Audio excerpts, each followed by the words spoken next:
So anyways, I just think that Xi Jinping is the benevolent God King sent to us by heaven above, Sure. and that we should give him all our resources, and that he should use the data to make us all be forced to love him, Sure. and usher in a new era of... Oh wait, this is the wrong podcast. Hi, this is Storytelling Deconstructed. I'm Erik Linnell, that's Cody Zervas. Let's get cracking.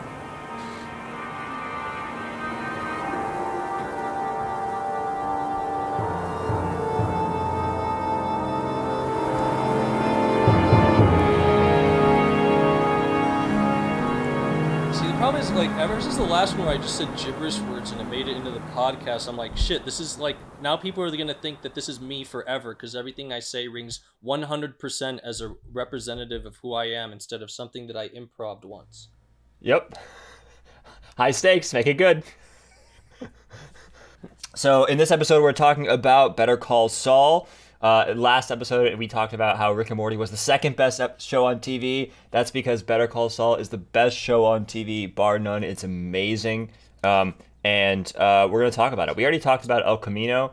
So we only have like 4 episodes of this podcast or something, and we're already covering 2 Vince Gilligan things. But that's how good Vince Gilligan is. Correct. All right. So obviously Better Call Saul is a sequel to Breaking Bad, and Erik, right before we went on, you were saying how for a long time the concept of the prequel was tainted. Right. And the concept of the prequel is really recent in history.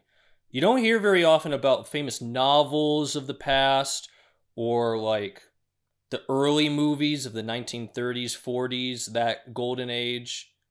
It just wasn't a thing that existed until relatively recently. When I did some research, apparently the first time the prequel entered into modern usage was they made a prequel to Butch Cassidy and the Sundance Kid in the 1970s. Without William Goldman, so it was probably the first prequel that also sucked. But then the thing that brought the idea of the prequel into modern consciousness were the Star Wars prequels, started in the late 90s, and ended in the early 2000s. Now, most people tend to think that the prequels of Star Wars they're bad. They're not good art. And I think the reason why that is there's an inherent lack of stakes in prequels, meaning you already know that like Yoda's going to be fine. He's not going to get killed in the prequels because he has to make it into the movies where we've already seen his death. We've seen his journey. And the same is true for a lot of other characters. And any characters who do not make it into the film, like there's a internet meme where it's like, yeah, this character in the prequel, man, they have a really bad case of doesn't make it into the sequels itis. So it's like they're slated for death. You're not going to see them. And so that concept is contrary to what storytelling is, because one of the things that makes storytelling exciting is suspense and not knowing what's going to happen. But that's lost in prequels. What can you do to a prequel that makes it a satisfying lead up to the original piece of art, but is satisfying in and of itself? And it's in Better Call Saul that we find our answer. And I think that not only is Better Call Saul satisfying lead up to Breaking Bad, it's even better than Breaking Bad in a lot of ways. And we'll delve into the reasons why that is as this podcast continues.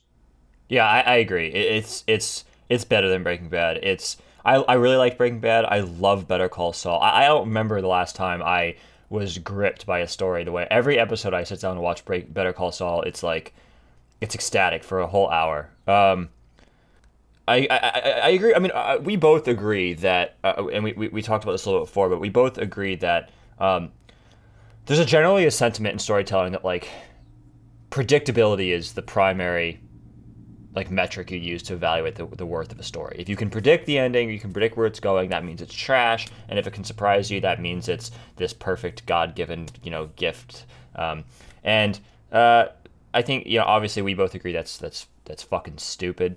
I think there's this concept that like you oftentimes are left like with this choice between unpredictability and rewatchability. In other words, they're often mutually exclusive to some degree, whether you follow. This is something that is very inherent to the nature of storytelling, which is that on the one hand, if you follow the principles of craft and archetype, by their very nature, they are timeless.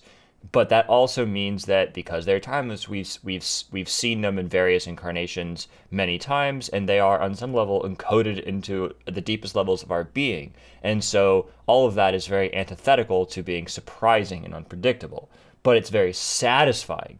And on the other hand, if you're unpredictable, oftentimes the way that you accomplish that, not always, but is by violating the sort of these archetypal structures and forms. And that makes it surprising, but less satisfying. And so you're left with this choice between like something that is good, that is entertaining on the first watch, and something that is entertaining on the fifth watch.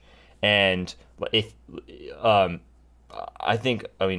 know both you and I are firmly in the camp of like, make the thing that is still holds up on the fifth watch, and it's less important how much surprising it is on the first watch. And the fascinating thing about Better Call Saul is that it does both. And that's what's amazing about it, or one of the things that's amazing about it, in direct response to what you're saying. So like it is both addressing this issue of how prequels can be inherently predictable and unsurprising. It is maintaining its surprise factor and its unpredictability while also giving us that fucking archetypal satisfying craft. And that is what makes it just so breathtaking. Right. And to really put a point on what is the thing that can make a prequel rise up to the level of any other type of storytelling is whether or not it can successfully show how the character or characters that you know from the original work, does the prequel show their change from being whoever they were to whoever they become? Is that satisfying? Right. And I think a lot of people's critique of the Star Wars prequels, I should say, just to be clear for myself, I'm not as familiar with the Star Wars prequels as other people are. I know you are, yeah, and you have opinions about that. Most people would say that those prequels did not clear that hurdle. They did not show a satisfying journey as to how, say, Anakin Skywalker became Darth Vader. And I think partly that's just due to the time constraint of movies. Movies were the premier long-form storytelling venue for decades. But now it's television. And in television, you can explore with the length and the depth of a great novel.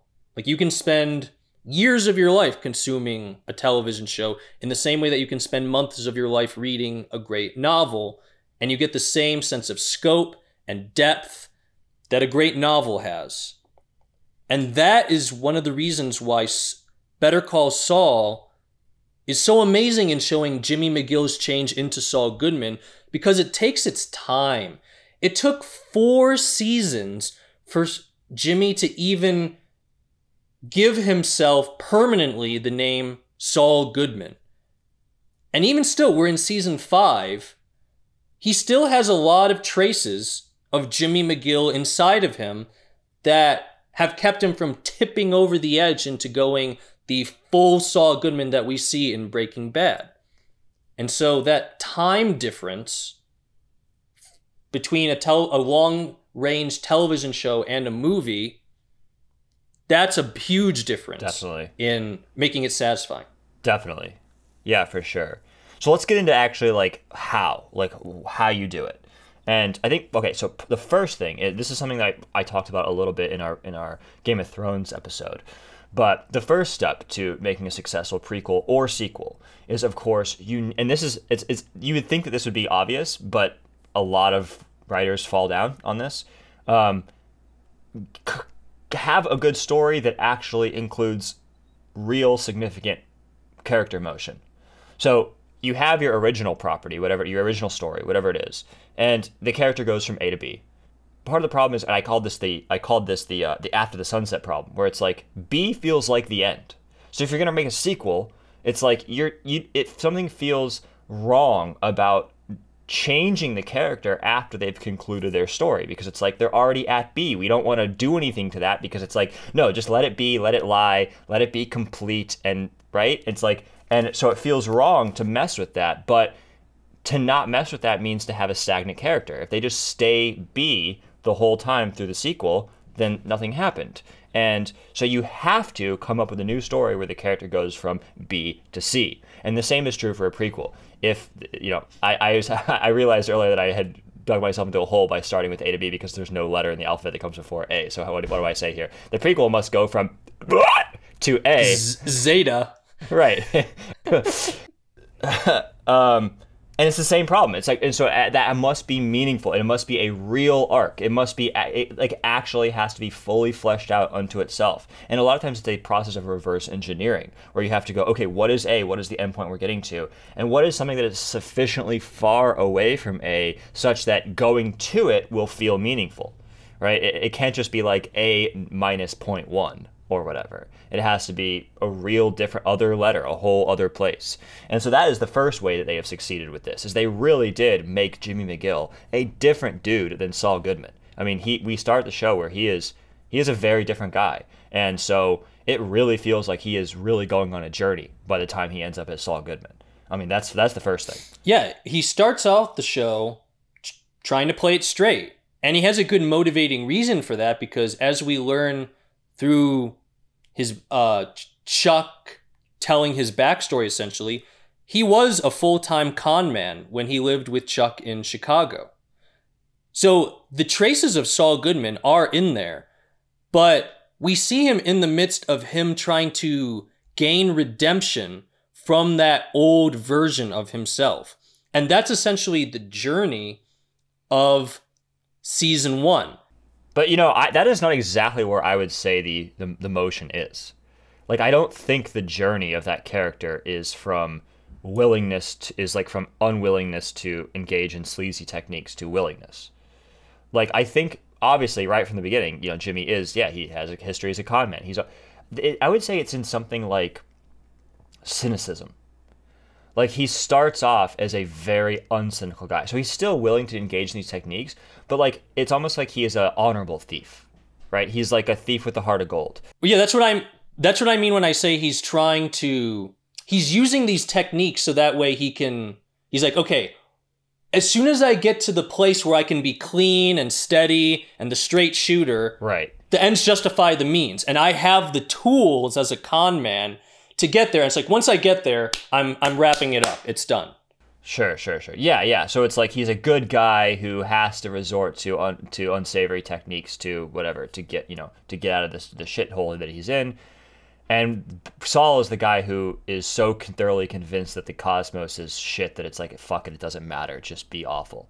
So he keeps making his way closer and closer, 2 steps forward, 1 step back, towards this goal of being a clean, upstanding lawyer. His main enemy in season 1, we think, is Howard Hamlin, the current leader of HHM, Hamlin, Hammond, McGill. And he plays the part perfectly.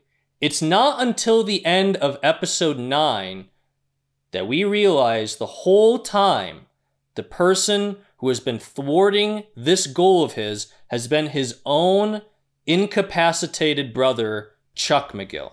In a very emotional scene. Yes. It's a trope, really. It makes me realize that is a trope, but it's a trope. This is actually an interesting thing. That's a trope, but it's a trope from a different genre. This is a fantasy trope, right? Mm-hmm. The Shadow Emperor trope, right?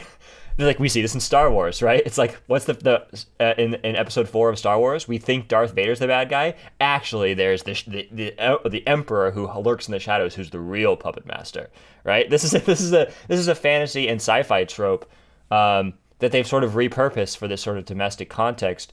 That's really interesting. I hadn't really looked at it from that perspective. That's a technique, I feel like, is to like take tropes from other unrelated, like distant genres and other, like, you know, that are not the genre and not the form that you're currently working in, and sort of repurpose and reskin them to breathe new life into them. Right. Now, obviously, I hesitate to call anything that Vince Gilligan does a trope, because as soon as he does it, he releases it from its baggage, to use your words, and makes it fresh, and it doesn't feel tropish anymore. And it might be worth, later on this podcast, diving deep into how Vince Gilligan and Peter Gould and all the writers on that show do this consistently. Because if you watch the show from beginning to end, Better Call Saul, I mean, you find that they are not beneath using tropes, but it never, like you say, it never feels like a trope. Sure. So let's talk about Chuck in season 1. Chuck is suffering from some unknown illness, the nature of which we don't know until midway through the first season. And the fact that Jimmy has to take care of him, it builds up innate sympathy towards him. Because despite the fact that we know, and this is a great use of this technique, we know where Jimmy's going. We know he becomes Saul Goodman and the type of person he becomes. The charismatic, sleazy, con man, criminal lawyer. But when we see Jimmy McGill in this first season, not only is he trying to play it straight, but as if that weren't sympathizable enough, he also has an invalid brother who he has to take care of on a daily basis while he's dealing with these other struggles. This is a very classic technique. You had a writing teacher in college who gave you advice to the effect of sympathy is undeserved suffering. Is that correct? How did he say it? Pity is the recognition of undeserved suffering. Yeah. It's the save the cat principle. Chuck is the cat here. So that aspect is emulated in Jimmy's battle against Howard Hamlin in that first season. But then another way to imbue a character with sympathetic motivation is, like you see this all the times in movies where, like, the main character will have asthma and they'll have their inhaler, or they'll have like a dead family member. Just those type of tragedies, those tragedies that are so relatable that you can't help but feel sorry for them. And in this case, it's the fact that Jimmy has to take care of his brother. It's not until partway through the first season that we realize Chuck has a hypersensitivity towards electromagnetic radiation. And so therefore, he cannot be around any source of electricity. He can't leave his house because there are telephone wires. He can only be by like gaslit lantern because that's the only sense of light that he can use. It's a really terrible affliction. And it's only hinted at in season 1 when the nurse turns on some electrical source in the room without Chuck knowing that this is purely psychological. But that is not brought up in its full until season 3. But we'll get to that later. So that's where Chuck is. And we have innate sympathy towards Jimmy and Chuck. Chuck is a very likable guy in season 1. You can tell he's extraordinarily intelligent. He's very articulate. And he even seems to make some micro progress in season 1 when Jimmy encourages Chuck to help him with his case about the old folks' home. And we think that Chuck is out of it during that meeting that he has with the opposing team's lawyers. But then all of a sudden, he, out of the blue, suggests a settlement for like $15 million that just comes out of nowhere.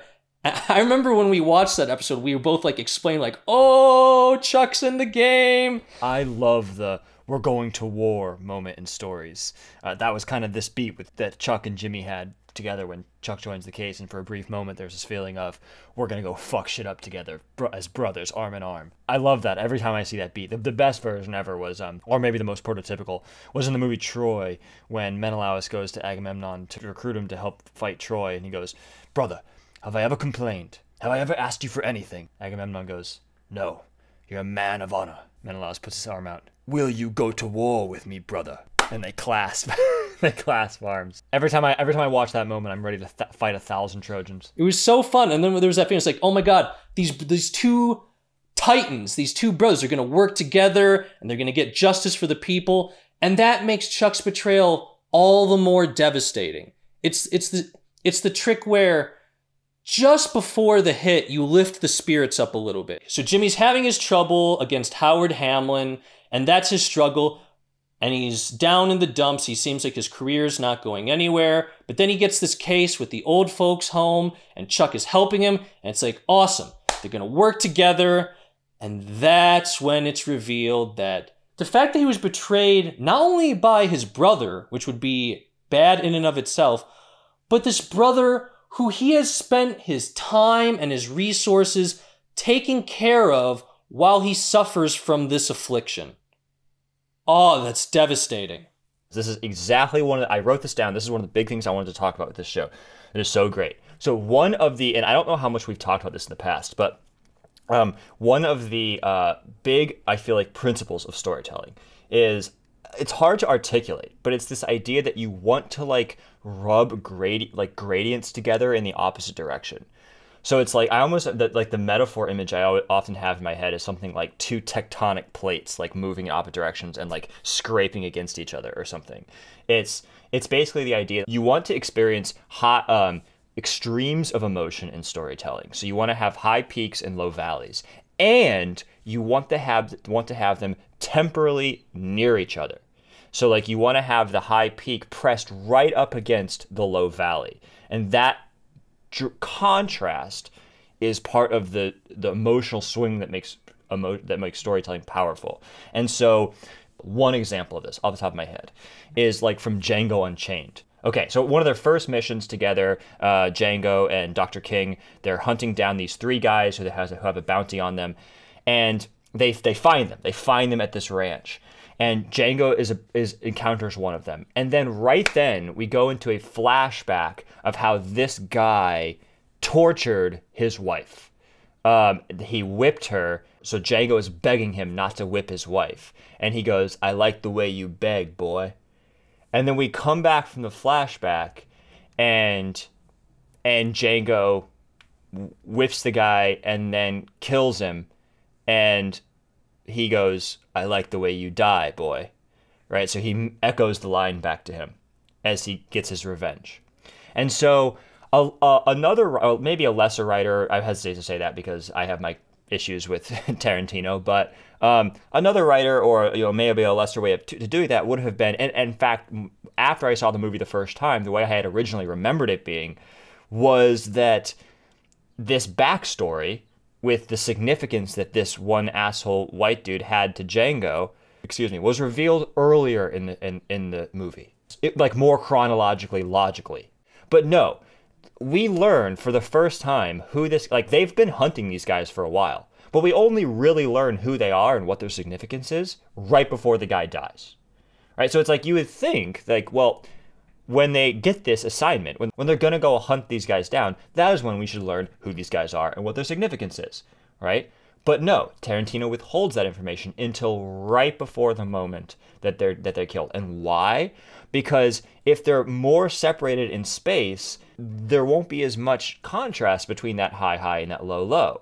And the revenge won't be as satisfying. It's so satisfying in that moment when he kills him because we just saw him whipping his wife and giving him that awful line, "I like the way you beg, boy." So that line is still ringing in our minds when he flips it back on him and then kills him.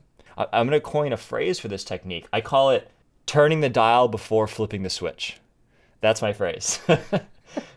You turn the dial before you flip the switch, right? So you crank it up to 11 before you turn it the other direction. And that's exactly what we're seeing here. That's exactly what you were talking about, where this emotion that has been cultivated to some degree between Jimmy and Chuck which has been on sort of tenuous ground, but has slowly been building up, which we yearn for because it has been hard earned, this feeling of brotherly connection and love. We turn that up to 11 right before we flip the switch that turns it off and reveals that Chuck is actually sort of the, evil mastermind who's actually been sabotaging Jimmy to some degree. And that makes it all the more brutal when we discover that revelation. Right. I remember my high school history teacher, we were reading Hamlet, and he talked about this technique using these terms. It'd be as if, like, the whole day you've just had really rough tests the whole day, and then you get to Spanish class, and let's contrast two scenarios. You've had the rough tests all day, but you have prior knowledge that in this Spanish class, there's going to be a big fiesta celebration type thing. And then you get to that class, all excited, like, okay, I've had a rough day, it's time for party. But then the teacher goes, I'm afraid we have to cancel the fiesta because we have a big test today. Your disappointment in that moment is much greater than if you just knew beforehand it's just going to be another upset. You're just like, okay, let's just keep this shit coming. Just keep it rolling. They do that all the time.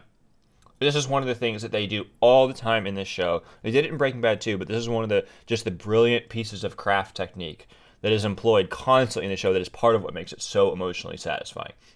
Where they're constantly doing this and rubbing extreme emotions up against each other, which is like another example of this from a later season. In this one of the most recent episodes, I have never felt more emotionally toyed with than from the beginning, when they first introduced Kim, and I fell in love with Kim as a character and her relationship with Jimmy. I have been dreading the fact that I knew that something must happen to her. I cannot imagine that they were still together and still married in Breaking Bad. So I was assuming that either she's going to die or they're going to break up. And I've been dreading that since season 1. And in a recent episode, it felt like it had finally come to fruition. They were Jimmy had executed this dastardly plan against her wishes, and that obviously horrified her and pissed her off to an extreme degree, and they were in a huge fight, and it looked like she was about to break up with him. And oh my god, my heart was racing. I was like, the moment of doom is upon us, the moment I've been dreading since the beginning. I've actually just recently gone through my own awful breakup, so that was also resonant. And I couldn't watch. I mean, I was literally not looking at the screen. I could not watch. I don't know if I've ever had that before. And then no, right at the end, she goes, or we could get married. And holy shit, I thought my heart was going to explode. And it was this like brilliant, this is an example, again, I always talk about subversion. I mean, this felt like an example of subversion. It felt like an example of them knowing that we were anticipating them breaking up and subverting that fact. And that made it brilliant. But also, it was exactly another example of exactly this, where it was like right at the moment. One way to have them get married is just for Jimmy to plan some elaborate proposal, and he just proposes and they get married, and there it is. The other way to do it would be to have it come out of the moment of greatest desperation, and greatest trial, and that's what they did, and that makes it all the more intense. Anyway, so that's just another example of them using this technique of turning the dial before flipping the switch. Ding. Copyright. Cody Zervas, 2020. So arguably there are two other main characters whose arcs we should touch on what happens to them in season 1. One of them, I think, is Mike Ehrmantraut. Yes. He's the only other character at this point from Breaking Bad who we see, and we see him almost immediately in Better Call Saul. And it would be very easy to just have his appearance be fan service. That's what a lot of these like prequel, sequel type things do. It's like, oh my god, it's the guy I saw in the other thing I like. But instead, they did a good job. It's so interesting that you say, like, I feel like it is fan service. Vince Gilligan is so fucking agreeable. When you listen to him in interviews, he's just like, yeah, we try to put as much fan service in as possible.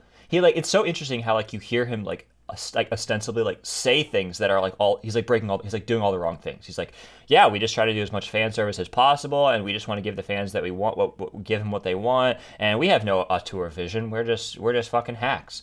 And then it's like he can't help but just create, great, you know what I mean? So it's like he's trying to be awful, but he just, like, can't help it. He's just great. He's like, I'm going to give them fan service by taking this character and starting them at the beginning of a journey and having a bunch of weaves and ups and downs until finally they become transformed through pure force of will and forces beyond their machinations.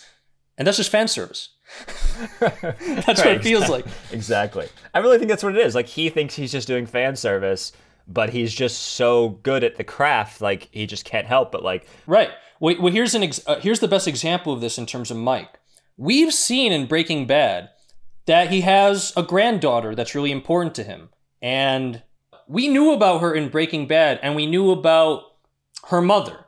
It's only in Better Call Saul that we've actually met the mother, the wife of Mike's deceased son.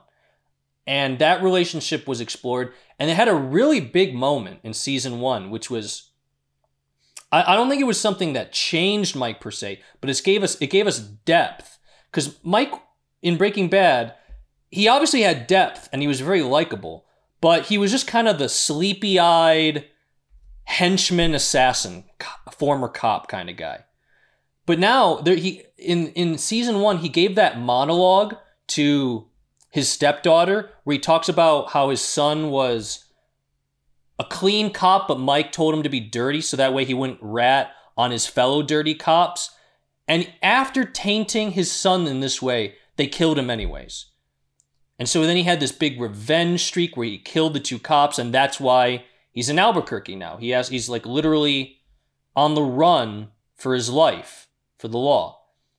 And he this is the first time I think we've seen him cry. He cried during that monologue. And then in those immortal words that he says at the end when his wife asks him, well, then what did you do? Because it wasn't made explicit to her what he did to get revenge. And he says, you know what I did. The question is, can you live with it? Yeah, man, that's such a great character. And fucking Jonathan Banks does such a good job as Mike. Yeah, it's amazing that you would spend your whole life, like he hasn't had any roles until like 2008 or whenever he got cast as Mike. And now he's like a superstar and everyone loves him. There's so many examples of this that evidence the fact that there must be so much undiscovered talent. It's just such a tragedy. Fuck actors, I have no sympathy for them, but you know, I have...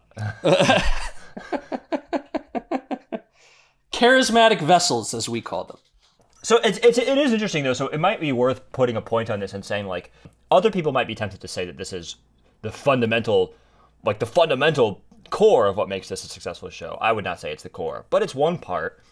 Is that there is this balance between the 2 main characters, of course, are Jimmy, of course, and Mike sort of serves as the counterbalance to him and gets almost as much screen time, and they sort of serve as this yin-yang counterbalance, where throughout the show, most of Jimmy, and this is something we haven't really talked about yet, but most of the content of Jimmy's story has been ostensibly lower stakes than Breaking Bad. Obviously, now it's changing a bit, but it hasn't been life and death for the most part. It certainly hasn't had a feeling of grandeur. It's been personal and intimate and domestic.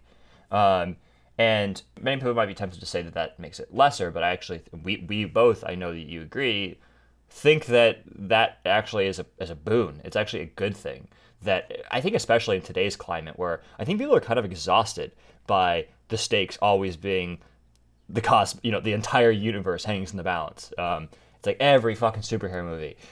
The entire universe hangs in the balance. Oh, and then they save the day again. Thank God. I was so scared that this time the universe would be destroyed.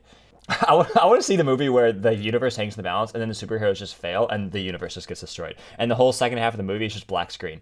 And there's just nothing. Yeah, that's Dragon Ball Z. Where, like, at the end of Dragon Ball Z, Kid Buu, like the whole point is, the whole stakes were like, oh my God, they're going to blow up the Earth. And they never do. And then Kid Buu's like, I'm going to blow up the Earth. Blows up the Earth. And he blows up like 5 other planets. It was ecstatic. Yeah. Yeah. By the way, that needs to be a thing where like there needs to be a whole subset of stories that just end prematurely because that would give other stories stakes. Like one of the big things that takes away from the drama of stories is the time. Like, that it has to last a certain amount of time. So if you're halfway through, there are no stakes because it's like you're still a whole other half of the movie. There need to be some movies that just end at the midway point, and then the whole second half is just blank screen. So you never know if you're watching one of those movies or you're watching a movie that's going to go all the way. Anyway.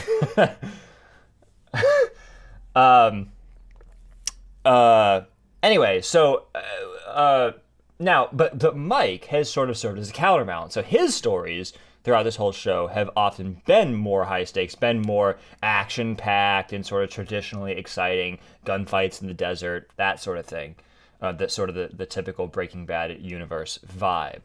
And I think a lot of people would say that, like, I don't necessarily need that, but I think for a lot of people that gives them the sense of excitement that they need from this universe to help to counterbalance the more domestic stuff in Jimmy's life. Sure, absolutely. And it's really a testament that obviously Mike is the figurehead of this world, but also Nacho Varga, who I think we meet in episode 2. Yeah. Nacho is such a great character that we have met in this show. Oh, absolutely. And we should devote some time to talking about him. We meet him in... One of the things that's exciting about Better Call Saul is within the first 2 episodes, you very well think that Jimmy McGill's story is going to be like the typical Breaking Bad story, which is going to involve a lot of violence and gunfights in the desert, because he's literally dragged out into the desert by Tuco, who's another sort of fan servicey placement in the Better Call Saul universe. I mean, of course, he's in Breaking Bad, so we know he's not going to die. But it's at that point where it feels like the story splits in 2, because Jimmy avoids that fate while also showing that he's not just a sleazy con man. He actually has skill. He saves those 2 kids' lives and just has them escape with 1 broken leg. He talks them down from, like, I think Tuca wanted to, like, pull their tongues out and, like, sodomize them with the tongues. Maybe it wasn't that. It was something that extreme. And Jimmy is able to talk him down from that to giving them each 1 broken leg. That's skill. So he's not just a charlatan. He has skill. And it's at that point that feels like the story riffs in 2, because Jimmy does not find himself in those scenarios very often ever again. I mean, arguably, the only one that comes to mind is the one that happened very recently. That's right. Which we'll talk about later. There is some craft element to be analyzed there, but I think also this is attributable to the constraints of TV, because Breaking Bad followed a very similar structure, right? Where the very first few episodes of Breaking Bad, Walt kills 2 people, right? Within the first 3 episodes. And then he doesn't kill somebody else again until season 3. So, like, we see this spike in stakes and in drama in the first few episodes, and then it pulls way back, and then it takes a long time to ramp back up to that level. And I think the reason for that is simply that Vince felt like he had to capture the audience's attention in those first 3 episodes. He had to get people excited and into it. And if you didn't do that, it would be too much of a slow boil and people would lose interest. Sure. But the craft in that is he's able to make it seem like, yeah, that's just what needed to happen for the story. Because, as I say, it's at that point that the story fractures in 2, with Mike going the way Nacho Varga goes, because we meet him in that desert scene, and he is instrumental in getting Jimmy McGill set free in that episode. So there's that fracture. And then Jimmy just returns back to his normal lawyering domestic drama.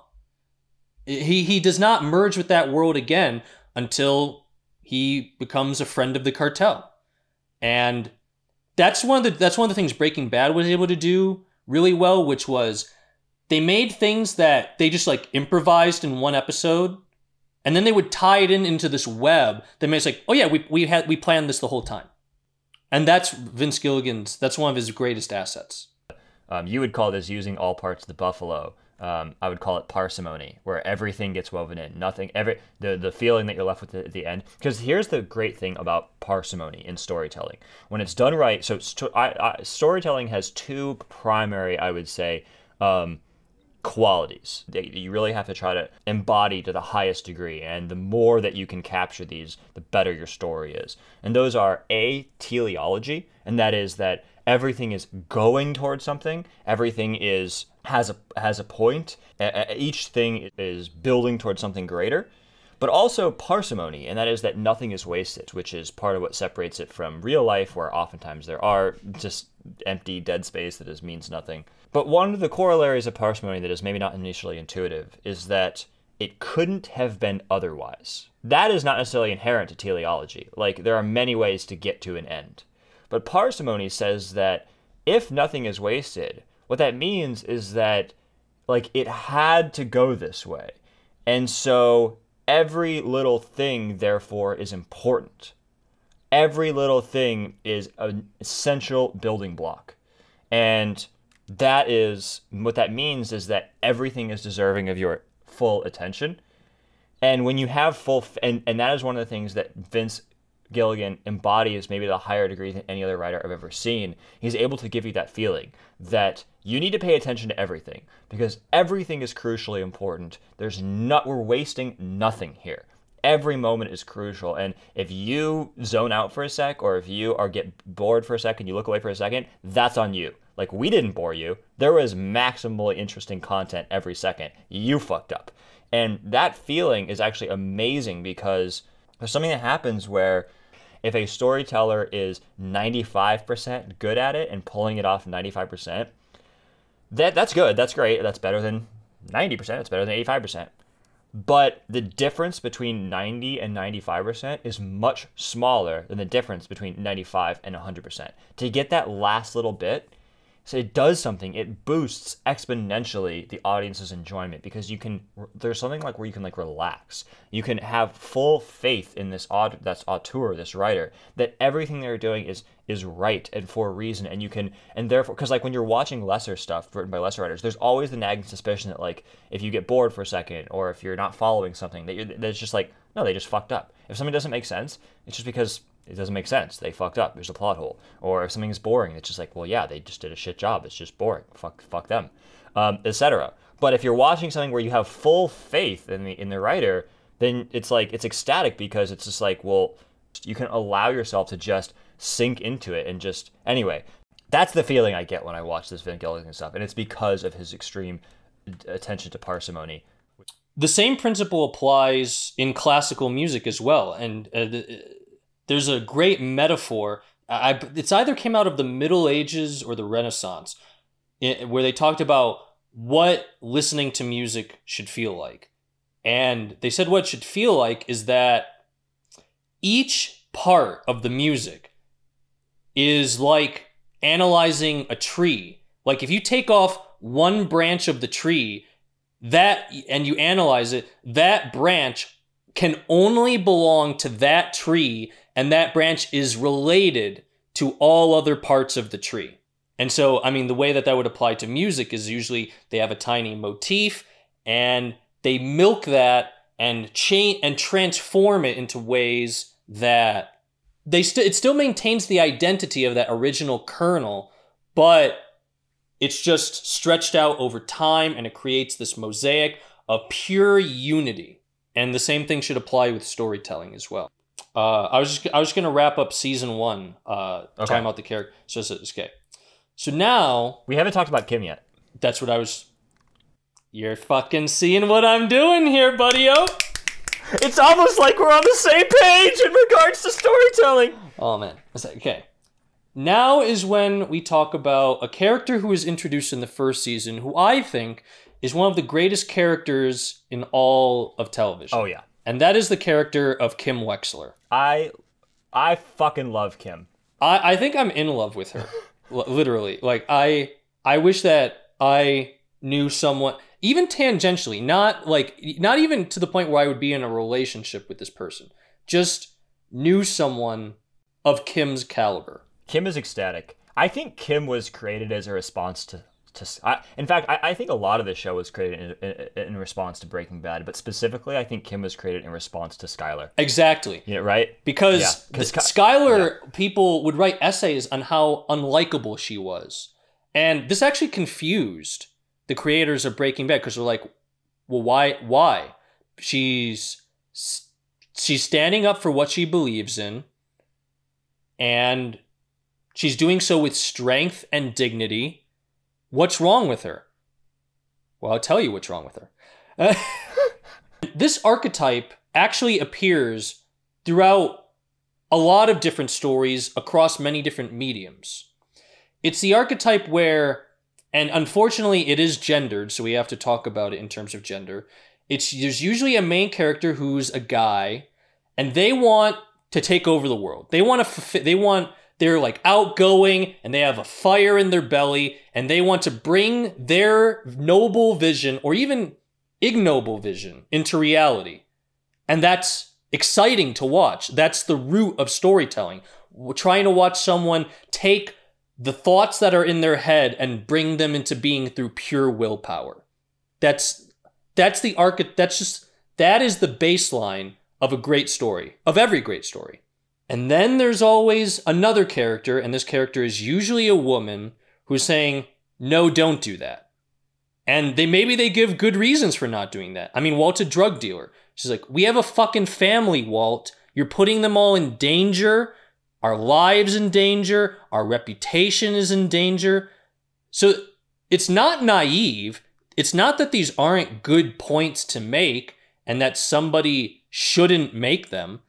It's just that is deeply unsatisfying on a storytelling level. To just have the character that just is like, no, don't follow your dreams.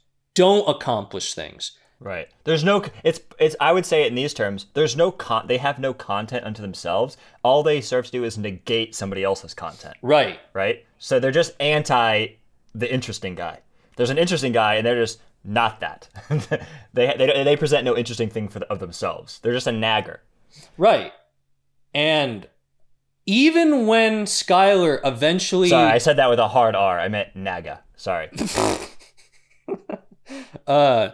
So even when Skylar goes along with what Walt is saying, she still has that negating energy where it's just like, okay, I'll go along with you to try and undo the damage that you've done and nip this in the bud before it gets any worse. Beneke had Skylar as her accountant cooking his books because there were massive gaps in his funds. He wasn't paying back loans, all of that stuff. So she had to get him to pay up, essentially. And she had to use shady tactics to eventually get that through, using Saul's henchmen, both in the case of the car wash salesman and in essentially extorting Beneke. So even when she was doing those things, it's like, okay, if I just sell out for a little bit, think I can stop this in its tracks and things can go back to normal. And this really shows how big of bastards we are all as like story consumers, which is we don't want things to go back to normal. There's a near immutable rule of storytelling where it's like, be vicious to your main character. Throw every struggle you possibly can in their way, and your audience will love you for it. This is the Vonnegut rule. The way he phrases it is, be a sadist. Yeah, this is the Kurt Vonnegut rule. He says this in his list of things that all writers should take into account when writing a short story. And so the very fact that Skylar is trying to mitigate the damage and put an end to it makes us as an audience not like her, because we do not want that at a very core animal level. So anyways, that is Skylar White. Now, Kim Wexler in Better Call Saul seems like she is going to play the same role. And in many ways, she does. So what's different about her as opposed to Skylar White? Even though she ultimately kind of functions similarly often in the show, her character traits are, every single one of them is like the exact fucking opposite. Skylar was weak, disloyal, had no content of herself, and was a nagger. Whatever. Kim is capable and strong, loyal, has her own content and personality content, and isn't naggy. She participates. One of my favorite things to see in stories ever is conspiracy, especially between friends. But I don't mean like conspiracy to take over the government. I mean like we're in this thing together. Like we have a secret plan together. We're pulling something off. They have this little shared universe. It's just basically friendship, really. This is perfectly encapsulated when Jimmy and Kim together like at a bar or a restaurant or whatever, and they con this guy out of some money. They convince him to write a check for their brilliant startup or app or whatever it was. They don't end up cashing the check. They don't actually take his money. But they do it together. And what I love about it is when it's unspoken. right? All the joy of that would have been sucked out of it if they had to beforehand go in the bathroom and go, okay, you do this, I'll do this. What's so joyous about it is that they have an unspoken language together. And we see them just immediately fall into their roles. They both know what to do. They both perfectly play off each other. They're in on it together. And they are both contributors. They're both highly capable. They're both able to play this expert game of manipulation together and both contribute equally and get this awesome result. I don't know, maybe nobody else agrees with me. I don't know actually if you agree with me, but that is ecstatic to me to watch. I love that. And that is part of, to me, what is so amazing about Kim is that she's able to do that. She is an equal contributor. Like, even though they don't end up cashing the check, and she's always the person who says, well, let's not cash the check, although that starts to change in recent seasons. The fact that she can contribute to that as an equal contributor, she has the capacity, she's a co-conspirator. She's part of the vision, of the glorious vision of the guy who wants to change the world, whatever, like you were saying. And she can contribute equally. That's what's joyous to me, or a big part of what's joyous about her character. So that is the opposite of Skylar, who's just the no, let's not do that. It's like, okay, we can do it just this once, but never again. Right. That sort of thing. Right. Kim, as opposed to Skylar, lets her counterpart have their own life and have their own schemes and lets them get involved in shady behavior. And even if, like, we all know in our real life, that sort of thing we probably wouldn't tolerate as much, and we would probably more do what Skylar would do. But I think, as we can all attest to during this pandemic, everyone hates a rat. You know, like, because I remember I went snowshoeing up on the mountain once, and there were a bunch of cars there because, you know, like, even though it's a pandemic, people still want to be outside and have fun, and we'll keep the social distancing rules. But then people are like taking pictures of the cars and shaming each other on social media and getting people in trouble. And we're like, if people are on the tennis courts, they'll be taking a picture of that. No one likes a rat. It's beyond just being a rat, dude. There's something else I can't quite put my finger on. I've always framed myself that the way I'll know when I've met the perfect girl and I'm in the perfect relationship is like, you want to be in a relationship with a person where I always think of it in like these archetypal terms. Like, this would never happen today, but you come home in the middle of the night and you turn on the lights and you wake up and you go, it's time, we need to go. And their response is, okay, are you driving or am I? And that's what you want. And why you have to go, I don't know. That's the archetypal part. It's just like, they know everything has been spoiled. The plan has gone south. We've been made. We have to ditch our lives, abandon everything, and hit the road. And it's just you and me and our wits from this point forward. Pack your things. It's time to go. Right? That moment, that's a beat we all know from stories, right? And you want the person who's not going to question it, they'll make you explain in the car, of course. But at that moment, when it's ride or die, when it's all on the line, you can rely on them. They're going to be solid. They're not going to freak out. They're not going to be like, oh, why? What's happening? You need to explain yourself or I'm not going anywhere. Right? You want the person who's just going to be like, okay, let's go. And who's going to be loyal in that moment, who's not going to be like, fuck you, I'm not going anywhere, you did this. Who's going to be on your side and who's going to be, it's a cocktail. It's like they're loyal, but they're also providing abilities. I don't know what to call that. You're a two-man heist team. But like the exact opposite of that I always think of, the perfect instantiation of the opposite of that, which maybe even more than Skylar, in Pulp Fiction, Bruce Willis's character, the boxer. They're like on the bed and he has his girlfriend and he's in that exact situation. He's like, we need to go. I've been right. Cause he throws the fight, gets paid for it, but he's been made. And so he's like, we have to go. We have to get out of here. And she's like, why? You have to explain. And she's like, French. I can't do that. But you have to explain yourself to me. I'm not going anywhere. What's going on? That's more German. Anyway, it doesn't matter. Look, the point is she's the worst. Fuck her. I hate her character so much. It makes me want to vomit every time I watch that scene. Not that I've watched it that many times because I don't really like Pulp Fiction. The point is, fuck that archetype. Kim is the opposite of that. What do you call that? I don't know, but I love it. Yeah, and she might not be fully that, but she's close. She's pretty close. She's close. So anyways, that is the baseline set up in season 1, upon which an entire transformative delight is spun out in the now almost 5 full season. The only problem I've had with the show so far was the way they ended season 1, which was Jimmy had been working so hard to try to play it straight, using his con man tactics, and then finally he gets the job at Davis and Maine even after his brother betrays him And in an instant, he turns it down and just drives away. And I think the reason why that was unsatisfying is the same reason why Daenerys's sudden turn to be the Mad Queen was unsatisfying, and it's because the nature of it felt sudden. It felt like they wanted him to become Saul too quick. But then, of course, they fixed it in season 2 when Kim finally convinces him to take the job. And then his first step towards becoming Saul is when he deliberately sabotages himself in that job. Yep. So I think there's something else that's worth talking about with him and Kim, Jimmy and Kim's relationship. So let me set this up.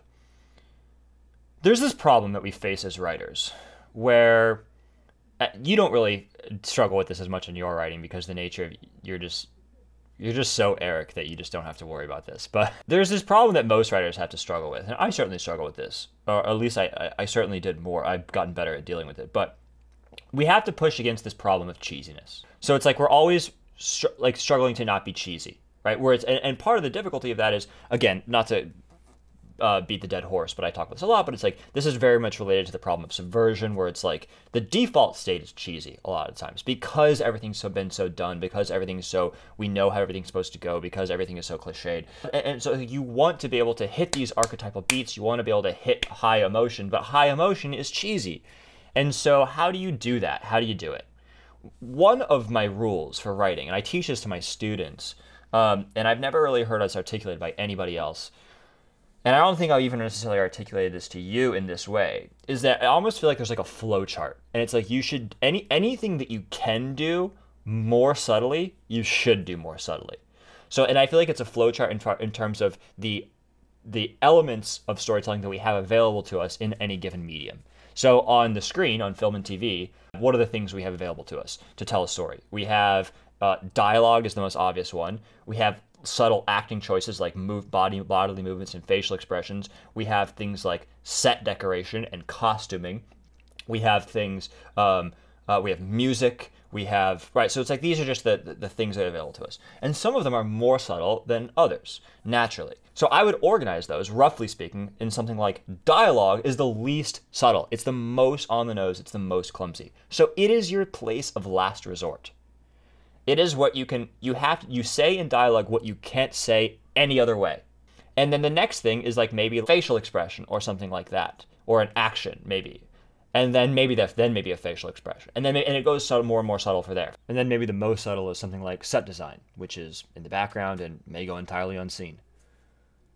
And that's enough to present this thing, then that's the way you should do it. You don't need to say in dialogue what you can just accomplish by just changing the color of the background or whatever. And you see this sort of thing all the time, where it's like you'll have little things that establish character. You'll see, in one episode, and on one recent episode, Jimmy is strumming on a guitar, right? That gives us some clues as to his background. Maybe at one point he was a musician and he learned how to play guitar. We never knew that before. That was a reveal in a recent episode. They never said that, but it's revealed through just a prop, just the presence of a prop. They never say that. He never goes, let me tell this story about one time in high school how I had a band and I dreamt of being a musician and then eventually I became a lawyer and that was not actually my real, that's never, right? That he didn't say that in dialogue. It was just implied subtly, and that was enough. We didn't need to explore that through dialogue. That's enough, but it's not that important. That's my point, right? Like you didn't need to talk about that in dialogue. A little prop isn't interesting. It's just a little interesting thing that hints at background, and that's enough. Anyway, this is one of the only shows that I feel like really fully embodies that rule, where everything is done in the most subtle way possible. If a facial expression is enough to convey it, they do it with a facial expression, and they don't put it in the dialogue. If they can do it with a billboard in the background, they do it with the billboard in the background, etc. So one specific manifestation that I want to talk about in the nature of Kim and Jimmy's relationship. The relationship is maybe the place of most cliche, right? The romantic relationship between a man and a woman is that maybe there's no other place in storytelling that's more full of cliche landmines. And the biggest maybe the biggest cliche of all time is the love cliche, right? I don't know if you've noticed this, but you probably have. I just it dawned on me. I had sort of noticed it subconsciously, but I never really sort of articulated it in my mind this way until relatively recently. Not once do we hear them say, I love you. Yeah, I was just thinking, because when we were talking about Kim earlier, and you said like the relationship was almost more like friends, it wasn't really clear to me that they were lovers, because like we see a flashback in season 1 where he gets his lawyer, he passes the bar, and Kim kisses him. There aren't even that many times where she kisses him. Yeah.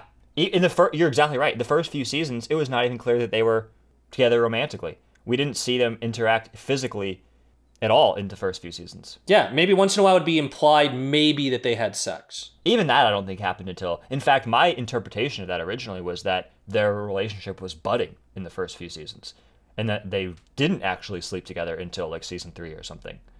That was my interpretation earlier. Now I question that now because of the flashbacks and like that stuff. It seems like, in fact, it was implied that they were together the whole time. But anyway, this is really interesting because it's just a great choice. I guarantee this was an intentional choice. I guarantee in the writer's room at some point it was said that one of the rules of their relationship is they'll never say I love you to each other. I guarantee that was explicitly stated in the writer's room at some point. It's such a brilliant choice. And I'm going to try to identify this basically as a sort of a technique unto itself that is maybe a subcategory of the broader technique of the subtlety flowchart, which I need to have a good name for. I'll come up with that at some point. But this sort of sub-technique or corollary technique is something like everything but the bullseye, is maybe how I would say it. It's like you do everything around the centermost, most on-the-nose thing, and that implies a center. So they do everything but say, I love you, which would be the most on-the-nose way to say it. And that's enough. And by doing that, you get the full effect, but you can avoid the cheesiness, which comes with the bullseye. So all of the cheesiness is located in the bullseye. And most of the content is not. So you just have everything around the bullseye, and you just take out the bullseye, and you don't have to deal with any of the cheesiness, but you get all the juice. So it's like we get all the joy of seeing them together, but a big part of what, in fact, I would even go so far as to say it kind of adds something. By leaving that out, it kind of gives us that, it helps to add to that feeling of unspoken, that they have an unspoken language, that they have an unspoken bond, like a compact, that like there's this unspoken idea that like they're in it together. No matter what, they're in it together. Whatever happens, it's Jimmy and Kim. And explicitly codifying that with language in a weird way kind of detracts from it. I gotta say, this metaphor is really reminding me of the there will be blood concept of drainage. It's called drainage, Eli. I own everything around it, so I get what's underneath it. I drink your milkshake. I was thinking about the other day, our shared obsession with sound bites has been laying fallow recently. Name me Warden of the North.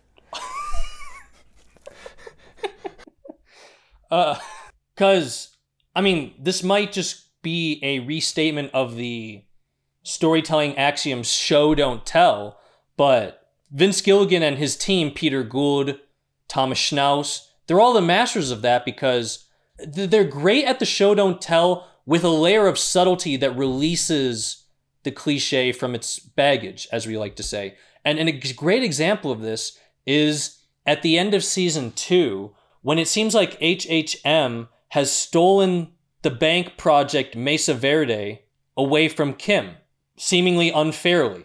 And then Jimmy, is this an act of love or is this just an act of some other degree of caring? He spends all night in the copy machine room at Kinko's, changing all the documents to change the address of where the bank wants their new center to be set up.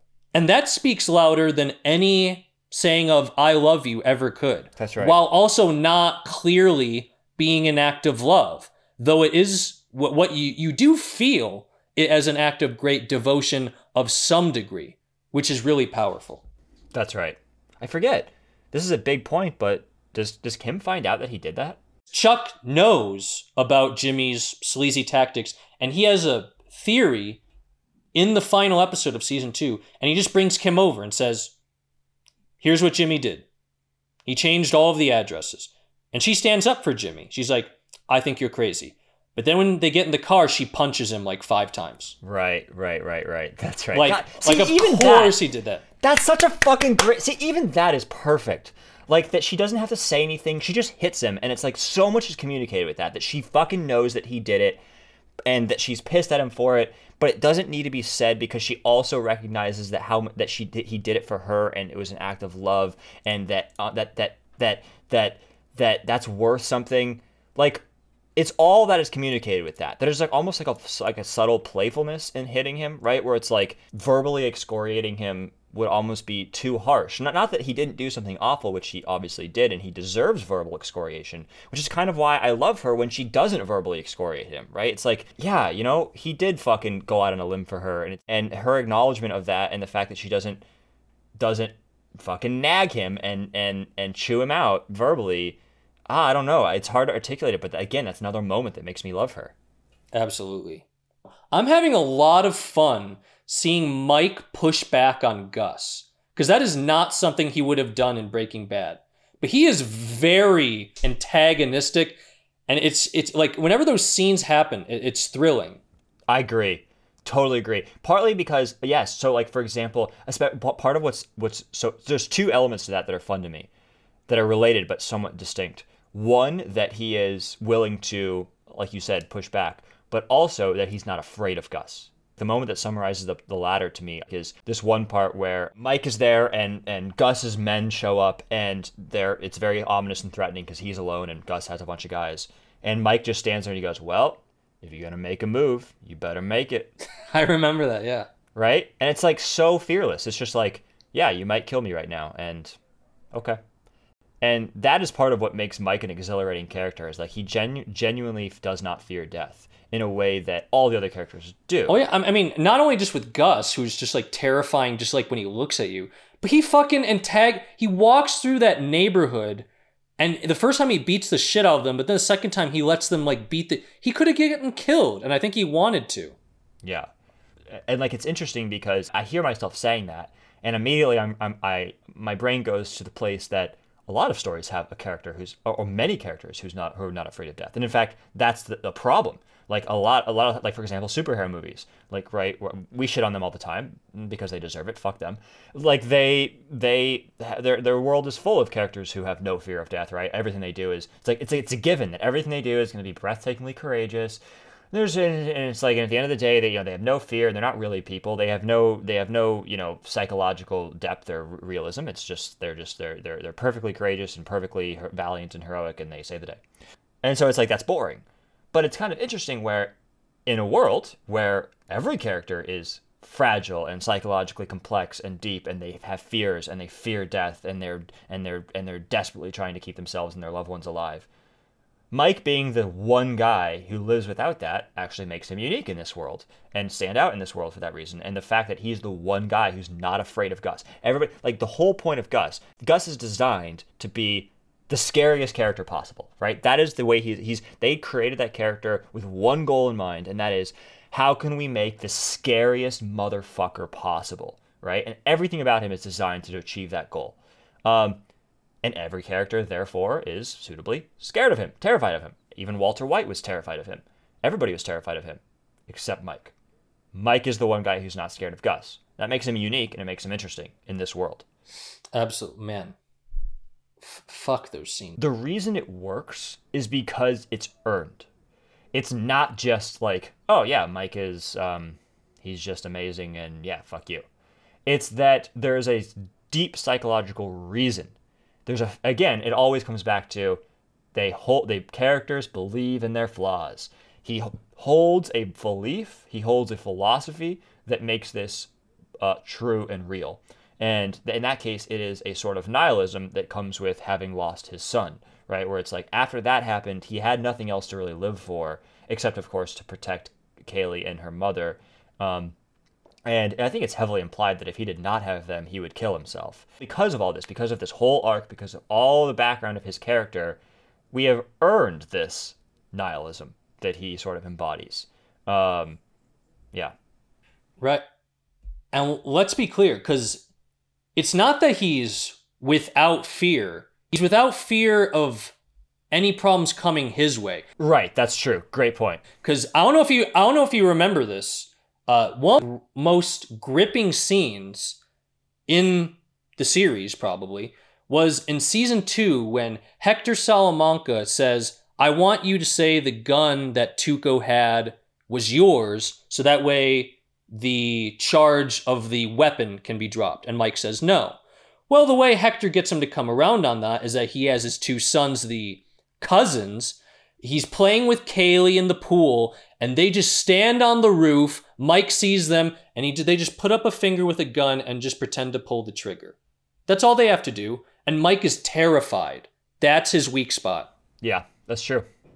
That's true. Good point. That's a good point. Yeah. So it's not nihilism. I mean, that's the wrong word. Sure, but it's certainly in regards to his own life. Yes. Anyway, so that was just a little bit about part of what makes Mike interesting.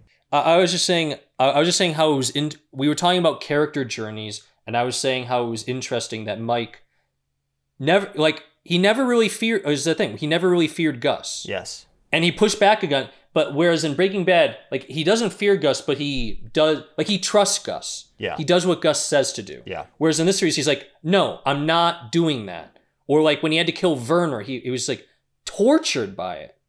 Anyways, I want to talk a little more about Chuck because he is one of the most important characters in the show, but obviously he killed himself at the end of season 3, so he hasn't been around for the last 2 seasons. And I think we have a disagreement about this, Cody, and it'd be interesting to talk about it.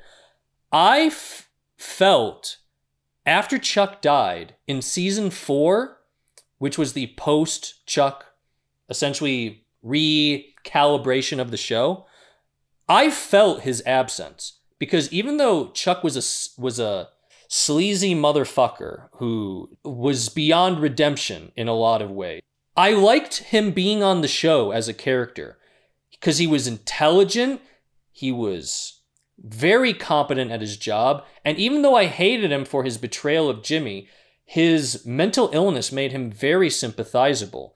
And when he died, there was a very big hole, I thought, in season 4. Not that season 4 was lacking in anything, but I think that was intentional. They want us to feel the loss, even though we hated him. I don't know if you felt that way. Yeah, no, I agree with you. I don't think we disagree about that. Chuck was an amazing character. One of the best written characters I've ever seen. And he was a joy to watch on screen, even when he was hateable, which is the mark of a great character. He contributed volumes to the show. I think there's a strong argument to be made that he's the most important character in the whole show. And what's interesting, we already talked about Skyler. I think that Chuck, and one of the reasons why he's so hated, is that he's the most like Skyler. He's the one that's nagging. He's the one saying, no, Jimmy, don't do... And we would have respected him more. I respect Skyler, I think, more than I respect Chuck, because at least Skyler was clear from the beginning. It's like, yeah, I don't want you, like, for the first 2 seasons, Skyler was in the dark, but as soon as she found, she's like, yeah, I'm going to leave you. I don't approve of this. I don't want you doing this. Whereas Chuck tried to be like, well, I think I can dismantle Jimmy's dreams from afar through subterfuge. Like, that's really sleazy. That's sleazier than any con that Jimmy has ever done emotionally to me. And that's one reason why he was so hateable. Sure. But at the same time... but he also had content like Skyler did. He did have content. Like, there's depth and content to Chuck's character, which, for me, that's really all I really want from a character. I mean, not all, but that is a big part of it for me. So, like, if a character is deep and complex and fascinating, as Chuck was, I mean, like, I'm happy with that character and I want more. For sure. I think that Chuck was as necessary to this show as Skyler was to Breaking Bad. But so they in some ways they had traded characteristics, whereas Skyler was clear about her disapproval from the beginning, and I respect her for that. Yes. She didn't have content, whereas Chuck was sleazy about it, but he did have content. So there's an interesting mismatch there. Yes. Which makes it kind of difficult to say who I dislike more, but I think at the end of the day, I dislike Chuck more, even though I liked his presence as a character more. I don't know if that's too confusing. Sure. But it makes sense in my head. I see that. I understand that, yeah. Because, I mean, I don't think Jimmy would have been able to become Saul, not in terms of the moral degradation, but in terms of being able to back that up with skill if it had not been for Chuck. Chuck was a formidable ally. Jimmy had to pull out all the stops in order to undermine Chuck whenever he could. And then Chuck, of course, would do the same thing because like after Jimmy changed all the documents, which like just watching that, besides it being an act of devotion to Kim, that's a lot of fucking work. Parsing every document and getting the numbers lined up perfectly so that way it looks like that's how it was instead of it looking fake. Like Jimmy nailed it. And then of course, Chuck's like, oh, you're not going to out sleazebag me. He pretended that his illness had gotten worse and he covered his whole house in those aluminum foil blankets in an attempt to be like, oh, my brain is melting. I could have sworn that the document said this, thus forcing Jimmy in a moment of compassion to admit to Chuck that he did in fact change all the documents, and Chuck is recording the whole thing. You just said how that Chuck was a formidable opponent. Yes. This is, I feel like, I mean, maybe this is obvious and needs not be said, but maybe it's worth putting a point on, because a lot of stories don't do this, which is that I feel like one of the principles of storytelling to me that is super important is that all characters should be highly capable. The way I would say it is like no stupid characters. And this is something that we disagree on a tiny bit. Well, when you phrase it as capable, I agree. Because even stupid characters have things that they're good at. You shouldn't have any useless characters. No skills, no intelligence, just purely just there to mess stuff up. But like a lot of stories have a kind of that. And really, I do think I want to phrase it as stupid. Because what's important to me is that it's not just that, like, oh, they have one thing they can do. Look, if you have one of those characters, like Hodor, fine. But a lot of stories populate their entire world with those characters. Are not very articulate, not very smart, and sure, they have whatever their thing is, but they can't speak or operate on a very high level. And I think the reason that they do that, I mean, a dumb, obvious reason that like a lot of writers just aren't. There are a lot of writers are that person, and they just can't write smart characters. Fine, whatever. But the other reason that is more satisfying that a lot of writers do is that one of the struggles of writing is, and I certainly struggled with this early on, was you often feel like you have this choice between, do I write interesting characters or do I write realistic characters? Because, of course, the truth is that most people are horrendously boring and not very interesting and not very smart, not very deep. So if you make all your characters interesting and smart, it's going to be obviously unrealistic because that's not the way the world is. And so you're like, well, do I obviously violate realism and create an unreal world where all my characters are interesting? Or do I try to be more realistic and more believable by filling my story with stupid characters?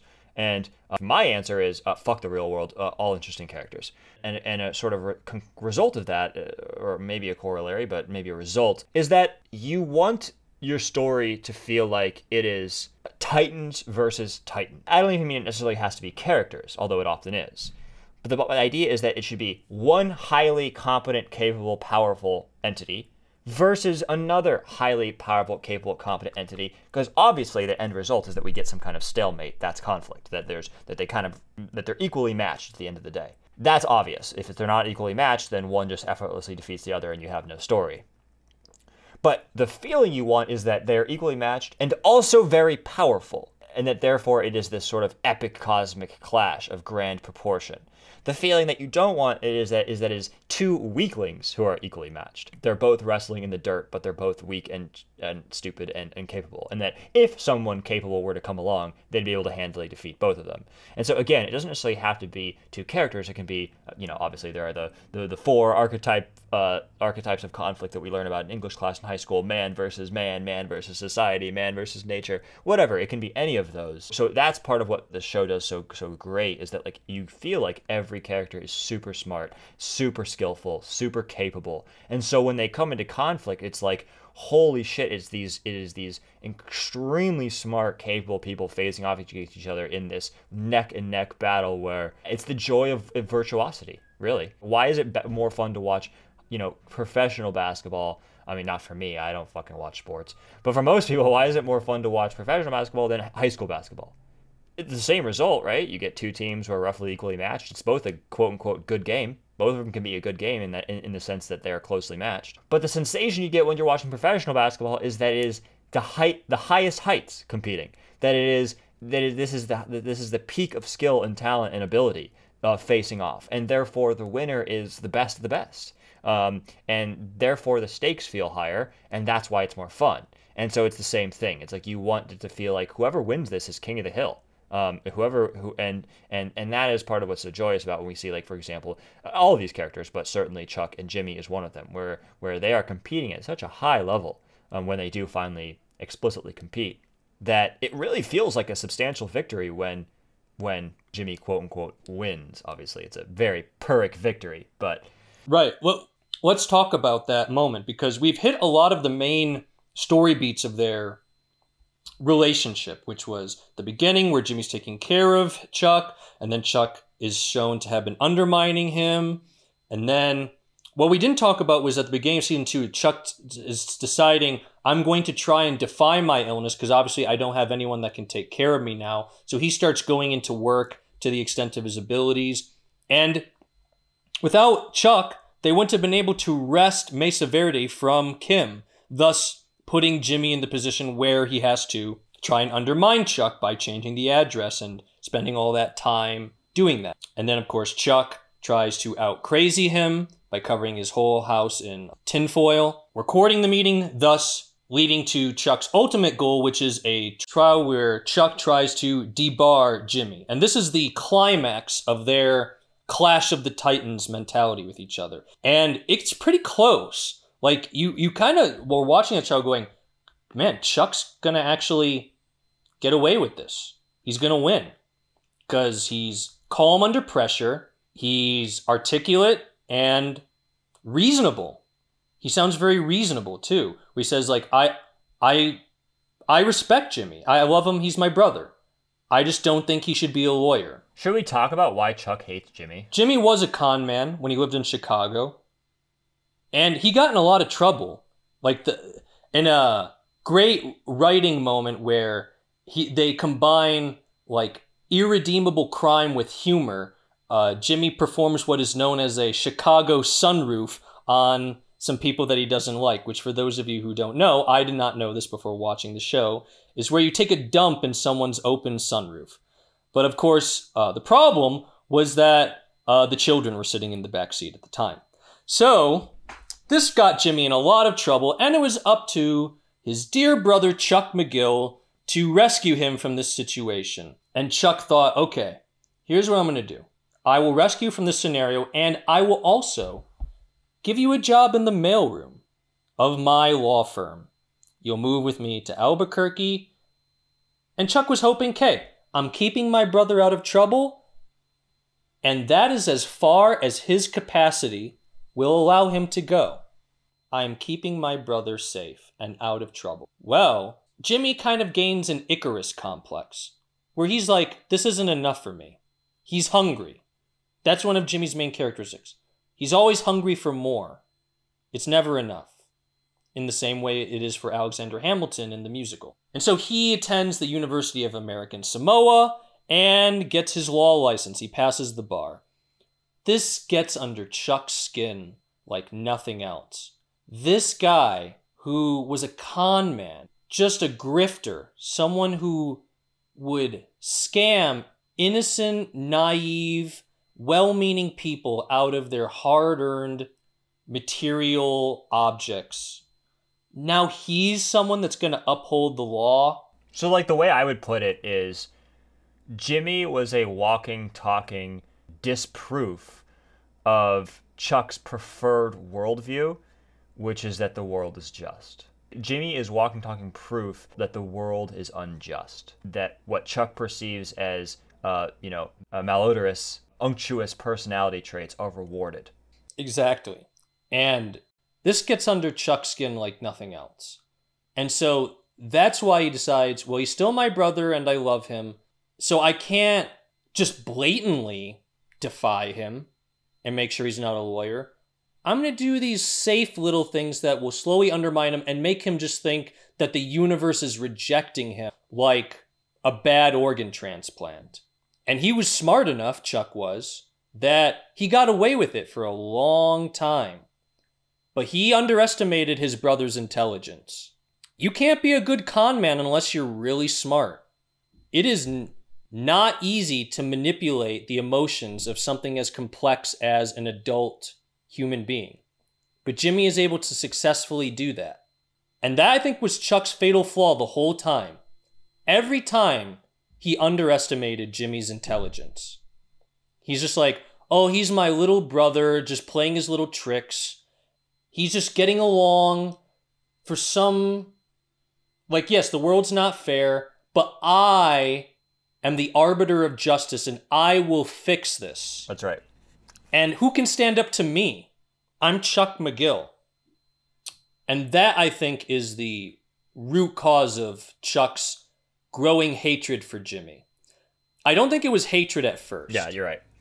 But Jimmy's persistence at sticking to this career as a lawyer, despite Chuck's effort, really grew into outright resentment. So to distill this into a principle, because I always want to try to use this podcast to come back to principles, I think one of the most useful way to conceive of stories is as, again, I say this all the time, but it's about beliefs. It's about the beliefs that characters have. Stories are about, and those beliefs being challenged.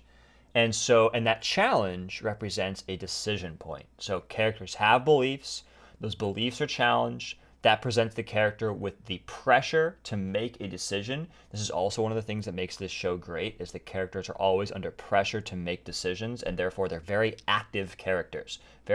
Show full of very active characters who are constantly making high-stakes decisions. That may sound obvious, but it's really not, because so many stories have very passive characters who things just kind of happen to.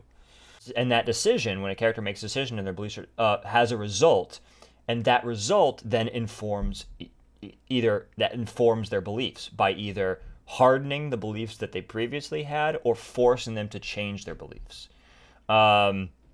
So this is an example of that, where Jimmy's entire being challenges Chuck's belief that the world is just, or maybe put more subtly, insofar as the world is unjust, he has the power to fix that, and he can and should. And that, of course, is represented by Chuck being a lawyer, right? Like, he is the guy who upholds the justice of the universe.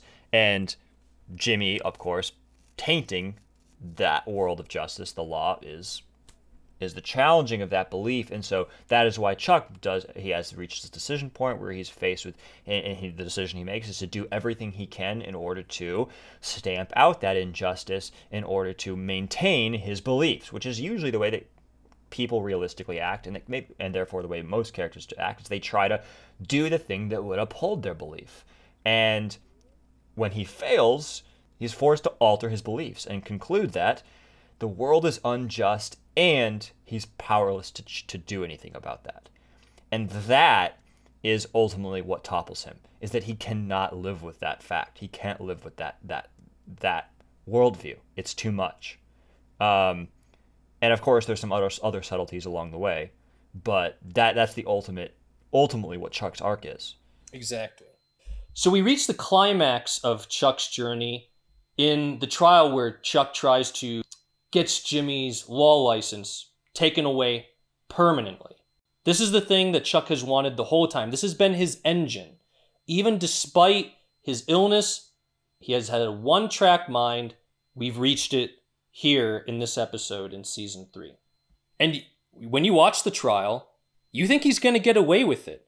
He's calm, he's articulate, and even as much as I don't like Chuck, in that moment when he was laying out his closing argument, essentially, he was very likable, because his lawyer asked him a question that he actually did prepare the answer to, so maybe this takes away from the likability of it. He says, "Do you hate your brother?"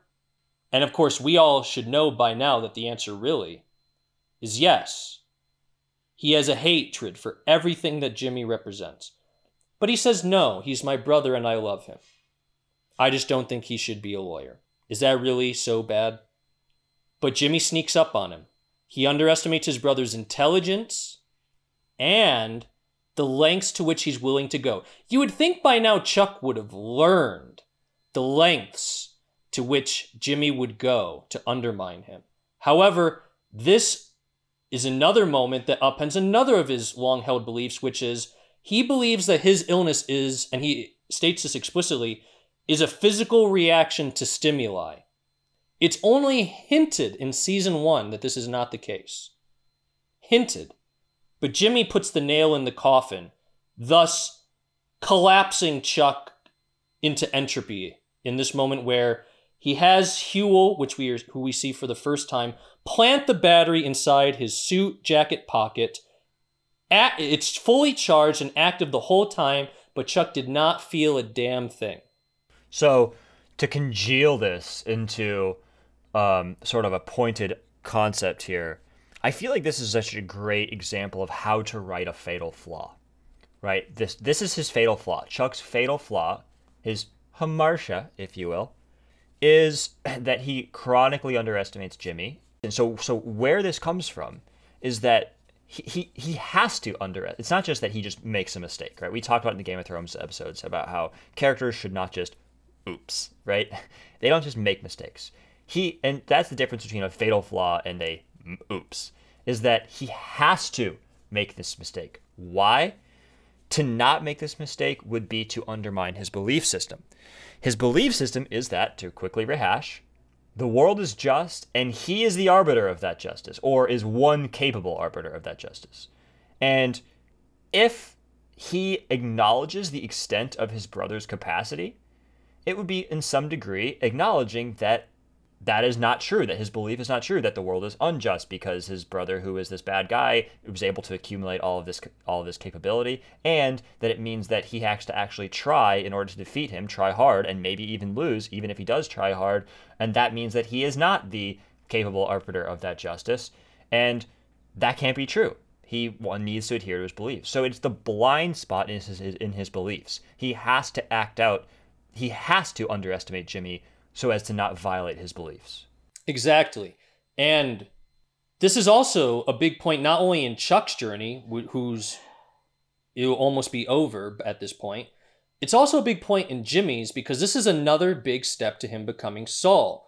Who would have thought that Jimmy, who at one point cared so much about his brother, and even while he hated his brother throughout season 2, he would not have gone so far as to undermine Chuck's belief in his own mental incapacity. Or I should rephrase that. Who would have thought that Jimmy would have undermined Chuck's belief in his illness? Chuck did not think that this was purely a mental illness. Jimmy had this card in his back pocket for many seasons now, and only now has he decided to use it. And it shows he's willing to do that to his brother. Right. Good point. Could contrast this with the end of season 2 because he could have just let his brother be like, yup, you fucked up on the address. You have a bad mental illness. That's on you. But instead, he gives credence to Chuck's seemingly paranoid beliefs. He's like, yeah, I did change the address. Because he cares about Chuck still. Even in that moment when Chuck has been such a dastardly demon towards him. But now, finally, the fact that Chuck, we've talked about that moment, when it's revealed that Chuck was recording Jimmy saying all that, it's almost like in that moment, they're not brothers anymore. This is a great point. There was a fatal severing of that bond in that moment. And so Jimmy is like, all right, if that bond is done, what reason do I have to be principled anymore? Yes. And you can tell, this is what makes Jimmy so likable. And this goes back to the point that you were making about, instead of just outright saying something that's on the bullseye, it's done. I think this was done through both an acting choice and camera angle. Where in the scene where Jimmy finally says, "Why don't you look in your suit jacket pocket?"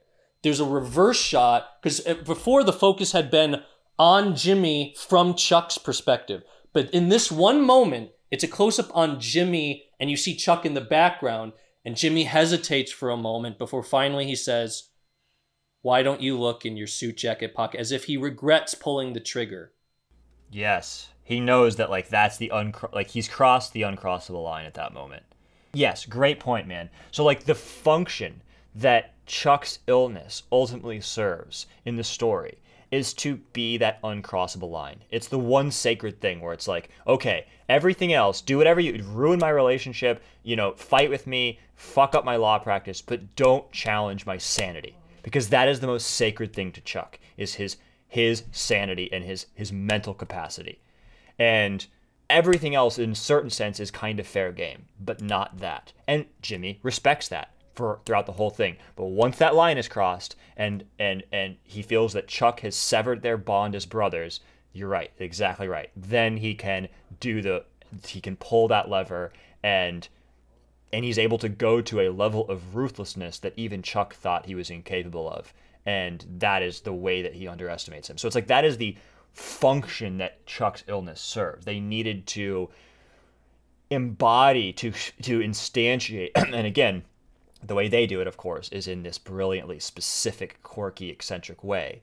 But that is a way of instantiating and embodying in a specific way, how do I say it, this sort of vulnerable spot in Chuck's cosmos, in his cosmology, in his psychology. The metaphor image I'm using in my head right now is like, it's like a boss battle, and that's like the red flashing part on his back that you have to run around and hit the one vulnerable part to damage the boss, right? It's like, right.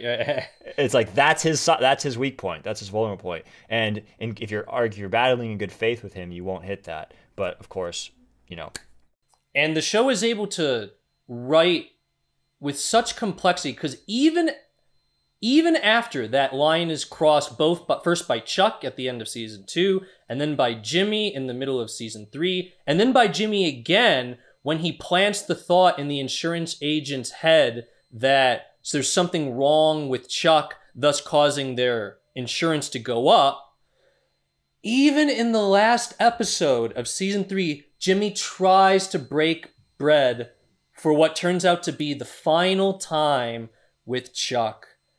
And Jimmy doesn't know this at the time, and Chuck says those devastating words in the most, the tone of voice. He almost says this with a silent glee, where he looks at Jimmy and he says, "I never really cared about you." Oh my God. I never really cared about you. And that's the last time they talk, because then, due to the snowball that Jimmy had set in motion with the insurance, that causes Howard Hamlin to try and force Chuck out, which ends up succeeding. Chuck, who had made all this mental progress, is now relapsed, and he kills himself by setting his house on fire. And that's it. So, yes, they're still able to write all this complexity into this relationship, even once those uncrossable lines have been crossed. Because that's just in Jimmy's character. Jimmy cannot rid himself of his love for Chuck, no matter how much he tries. And I think that's we're almost at the end of season 5. It's still hanging over him.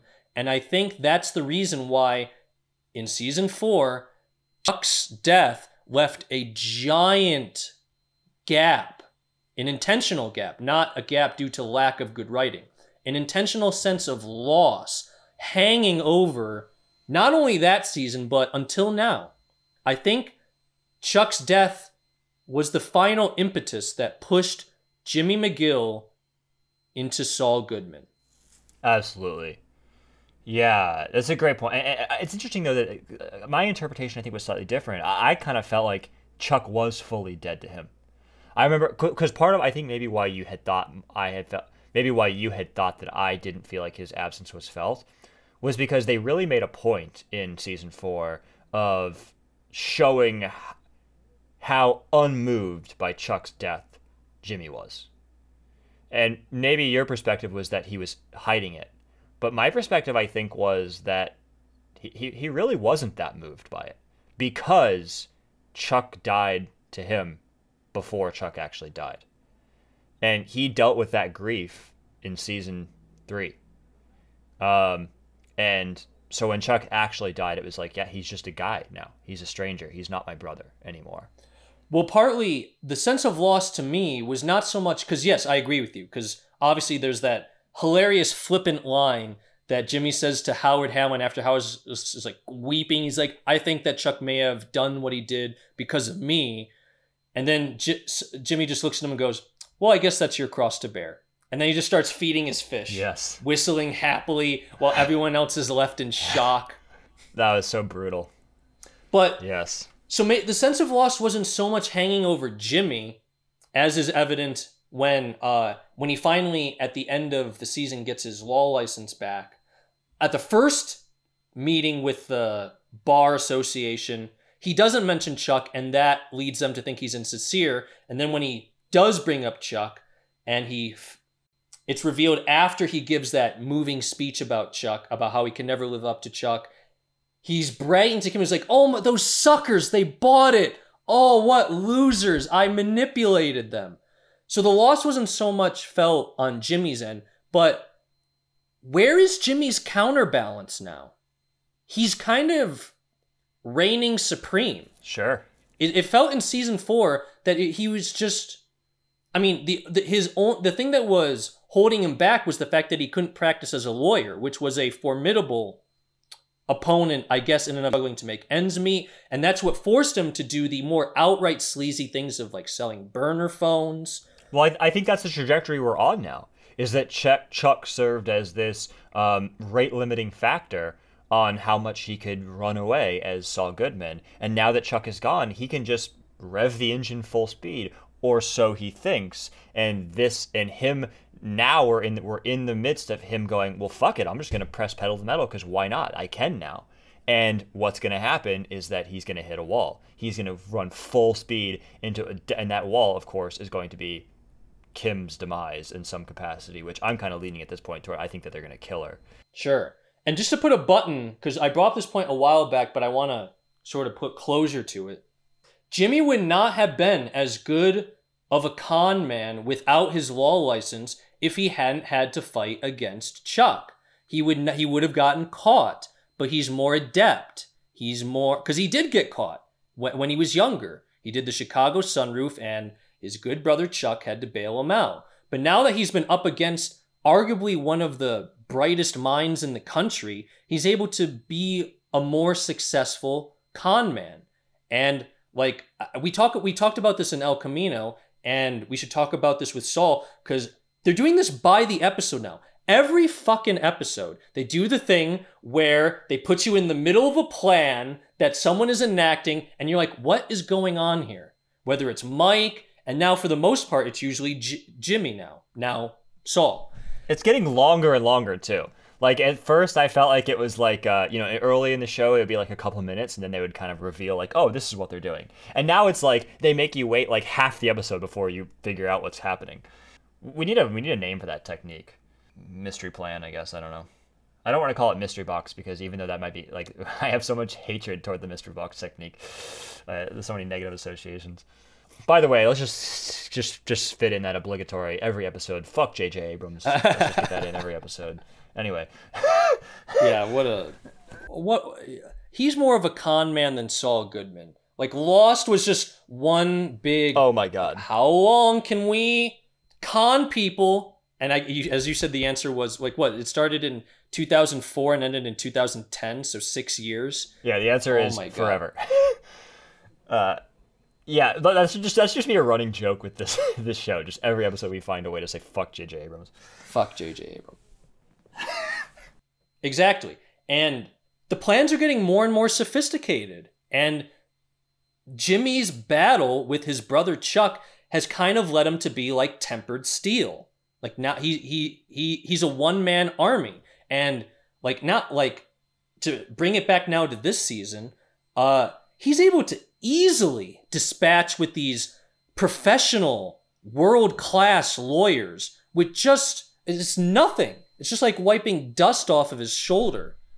And he wouldn't have been able to do that without Chuck. So I just wanted to put a period on that point and to highlight why why it was so important for Chuck to be as capable and smart as he was in being Jimmy's nemesis. Sure. Yeah, totally. Good point. Man, I still feel like I have so much to talk about. I know, this show is so deep. We could go forever. God, I love this show. I want to know if you recommended the book to me, but it was that book, How to Write a Great Screenplay. How to Build a Great Screenplay. How to Build a Great Screenplay. Yeah. And the guy says... Which, by the way, just How to Build a Great Screenplay. If you guys are looking for, anybody's looking for the book, the definitive book on screenwriting, for right now, until I write my book or Erik and I write our book, that's the best book on storytelling. Never mind screenwriting. It's the best book on story. It's the only other book I feel like, or only other place really, I feel like I've ever seen really try to give voice to and give specific language to these so-called quote-unquote principles of storytelling. The other famous book that, I mean, there are many books that try but utterly fail. An example of maybe the most famous of these is Save the Cat, which tries to tell you how to write a screenplay, but it does it in the exact opposite way, the exact wrong way, by like telling you like how to follow like page count rules and shit like that. That is not the rules of storytelling. That's how to, the real name of that book should be How to Be a Hollywood Hack. Those are not timeless principles storytelling. They are what is the opposite of timeless? Timeful. Very timeful principles of how to be a hack in Hollywood and get paid minimum Screenwriters Guild wage for a screenplay that will never get made because fuck them. Anyway, so How to Build a Great Screenplay, that's the best book on storytelling for now until Erik and I write our book, in which case, and then at that point, that will be the definitive book on storytelling, and there you go. If you want some books that are a little more dense but still talk about the craft of storytelling and are classics, Aristotle's Poetics and Joseph Campbell's The Hero with a Thousand Faces are two of the more austere classics of the how to tell a story genre. I do love me some Joey Cams, but they're a little more dense. They're not as easy to read. Joey Cam. Oh man. Man, Vince Gilligan needs to write a book. He really does. Man. On a separate point, does it I would buy a book if a great show published all the scripts of every episode of the show and just compiled them into like an encyclopedia. Oh, 100%. Why is that not a thing? I'll tell you why, Erik, because we are the only people in America who'd buy that book. I mean, we'd buy 7 copies, but that would only mean 14 copies got sold. The book, How to Build a Great Screenplay, the author not only talks about the ideal story, he also talks about what the ideal viewing experience is like. He says, whenever you've seen or heard great content of any genre, you have the same basic experience, which he calls, I believe, the unbroken dream. That's such Erik language. Which is essentially like, you are so in the content that it's like they're in full control of your psyche. And you're just following along with what these great creators have set up for you. And I agree. And that's how I feel with every episode of Better Call Saul. Every time, I'm like, okay, 50 minutes. This is going to feel like a long time. It's over in 10 minutes, it feels like. Every time. Every time the credits show executive producers, Vince Gilligan, Peter Gould, I always have a verbal exclamation. What? Are you serious? And it's just like, oh my God. All right, so now let's talk about the Nacho, Gus, and occasionally Mike world, which is kind of feels like one half of the show. Yeah, it's sort of the cartel world, which Jimmy has only recently become a part of. That's right. Which I was kind of saying earlier acts as the sort of counterbalance to the domestic drama of Jimmy's life. Or at least that's the way it worked in the earlier seasons. Right. Yeah, the main principle about the Nacho Gus world is that it's like, the show is so good at balancing like the domestic drama, which is ecstatic, but then it's like, all right, you want to see some blood? Let's go over here now. And they just like every episode gives you like the ratio is perfect every time. Yeah, because it's like I could watch the domestic stuff all day, but then it's like, oh sure, I'll see a guy get asphyxiated with a blanket, and then Gus whispers a secret into Nacho's terrified ears. Like, that was fucking awesome.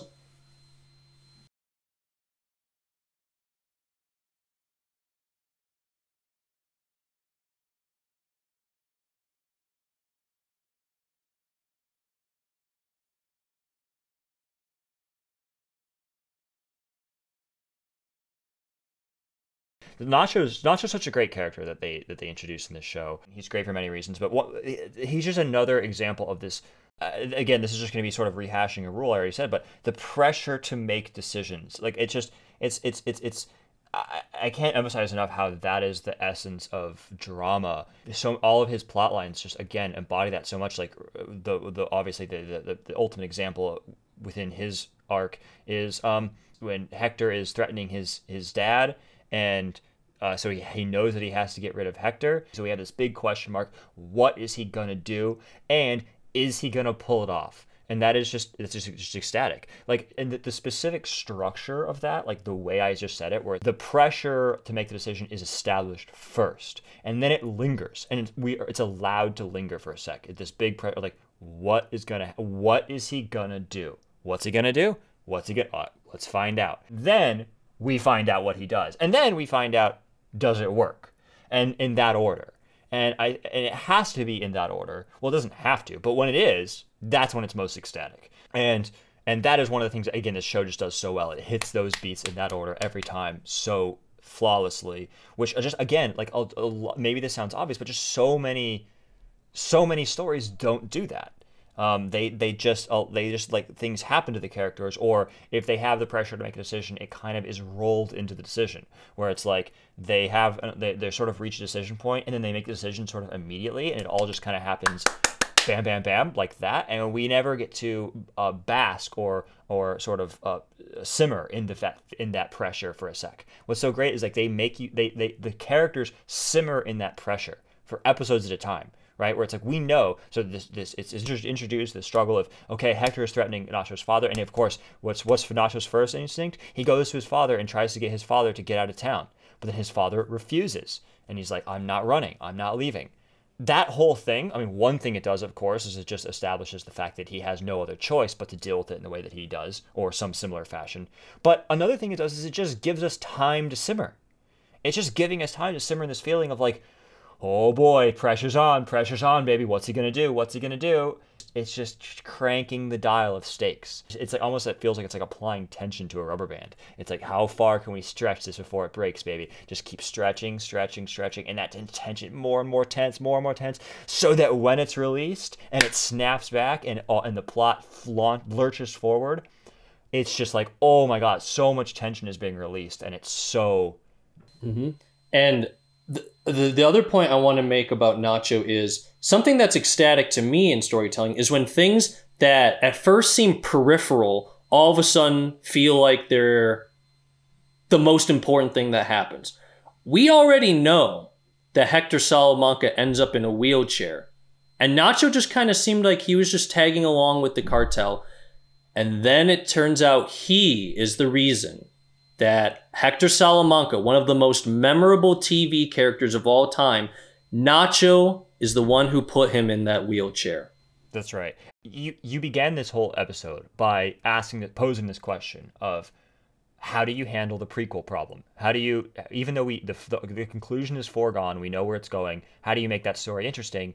And you just sort of answered part of that, which is that you get there in an unexpected and interesting and nuanced and specific way. How we got to Hector's paralysis was made unexpected and interesting and unique. But also, more important than being unpredictable or unique, is that they made us sympathize with and be attached to Nacho as a character first. And that is crucial, right? So it wasn't like, Nacho, here's this guy Nacho, also he's the guy who is responsible for Hector's paralysis, and now let's tell you all about him and make you attached to him. It was, let's introduce this character Nacho, you're going to spend time with him, you're going to get to know him, you're going to get to know his fears and beliefs and joys and all that stuff, and then we'll reveal that he is the guy who is instrumental to having this other thing turn out the way it did. And if you don't do it in that order, it feels, what's the word I'm looking for? Hollow? Stupid. Kind of like a Deus Ex Machina. It's like, oh, and that happened, okay? That's the way. Don't care. But because we already care about Nacho and it feels like his arc is a thing unto itself, then when it intersects with Hector's in such a meaningful way, it's the equivalent of the two important characters in the same room effect. It's like, holy shit, Arya Stark and Tywin Lannister are in the same room? Holy shit, high drama. So now we have that same thing. It's like, holy shit, Nacho and Hector's arcs intersect in such a crazy, intense way. And also, it's this result that we already knew. Holy shit. Right. Yeah, just masterful. Okay, so world building. Okay, so yeah, let's talk about world building. So basically, like, something that's fascinating to me about the entire Breaking Bad universe is how, and you'll notice that I feel like this is one thing that separates good stories from bad story or mediocre stories. Very conscientious, intentional world building that is done. And what makes this noteworthy is that it's done in the real world. So it's like, yeah, no shit when we're in Westeros you do world building. Fucking obviously you have to. We're making up an entire non-existent world. What makes it noteworthy here is that it's set on Earth, in the regular real world. And yet they carve out a little chunk of it for themselves. And that's just such a careful, conscientious thing that most shows don't bother doing. It's like most shows will just be like, well, this is set in the real world. Fuck it. I mean, whatever. It's like that. There you go. That's all you need to know. Move on. So like they have this sort of arsenal, if you will, or sort of repertoire of now like established sets and locales and environments and backdrops and tones that come with tones and feelings. So for example, one of them is the dark parking lot at night lit by a few orange, street lights that cast hard shadows and stuff, and that they stand and they make their schemes and plans. It's the Better Call Saul version of the Betrayal Garden. That's where they do their scheming and their also their clandestine meetings. Another one is the desert. Right? It's like, and that was obviously well noted in Breaking Bad that like they've made a thing out of these New Mexico locations. Like they've reified the desert meeting as a locale where high drama happens. And part of the joy of this that I don't think we've talked about in this show before, when it's done in the real world, is that it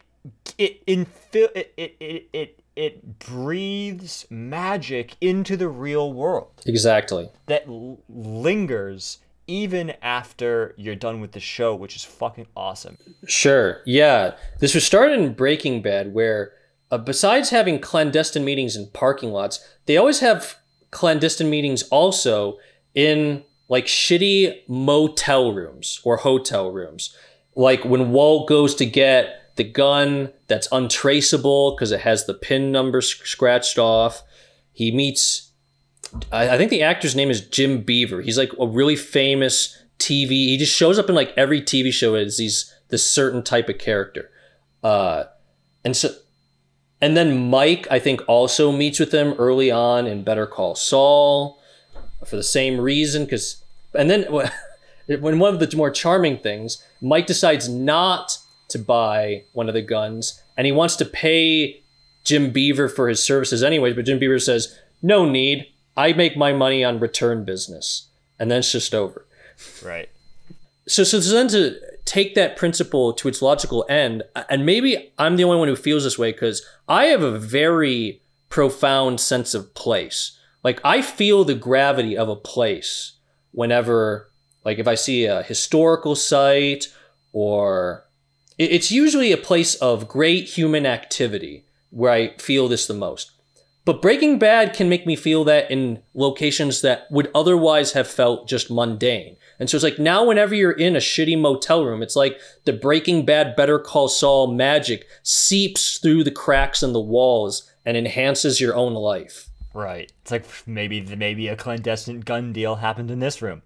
Yeah. Exactly. In fact, the way I originally thought about this principle was I read an essay that J.R.R. Tolkien wrote. I think it's called On Fairy Stories. And in that essay, he talks about why is it that in most myths and fairy tales or stories, there's magic and it comes from nature. Well, why is that? It's because they want you to have the sense when you go out into nature that there's magic under every pine cone, under every four-leaf clover, or whatever it is. That there are fairies hiding beneath the surface. It's just that you don't have access to it at this point. Right. And that's what all good stories do with a sense of place. Right. That's what they all do. realistic or fantasy. That's right. Yeah. And I don't know if I have more to say on that. That's just a cool thing that they do.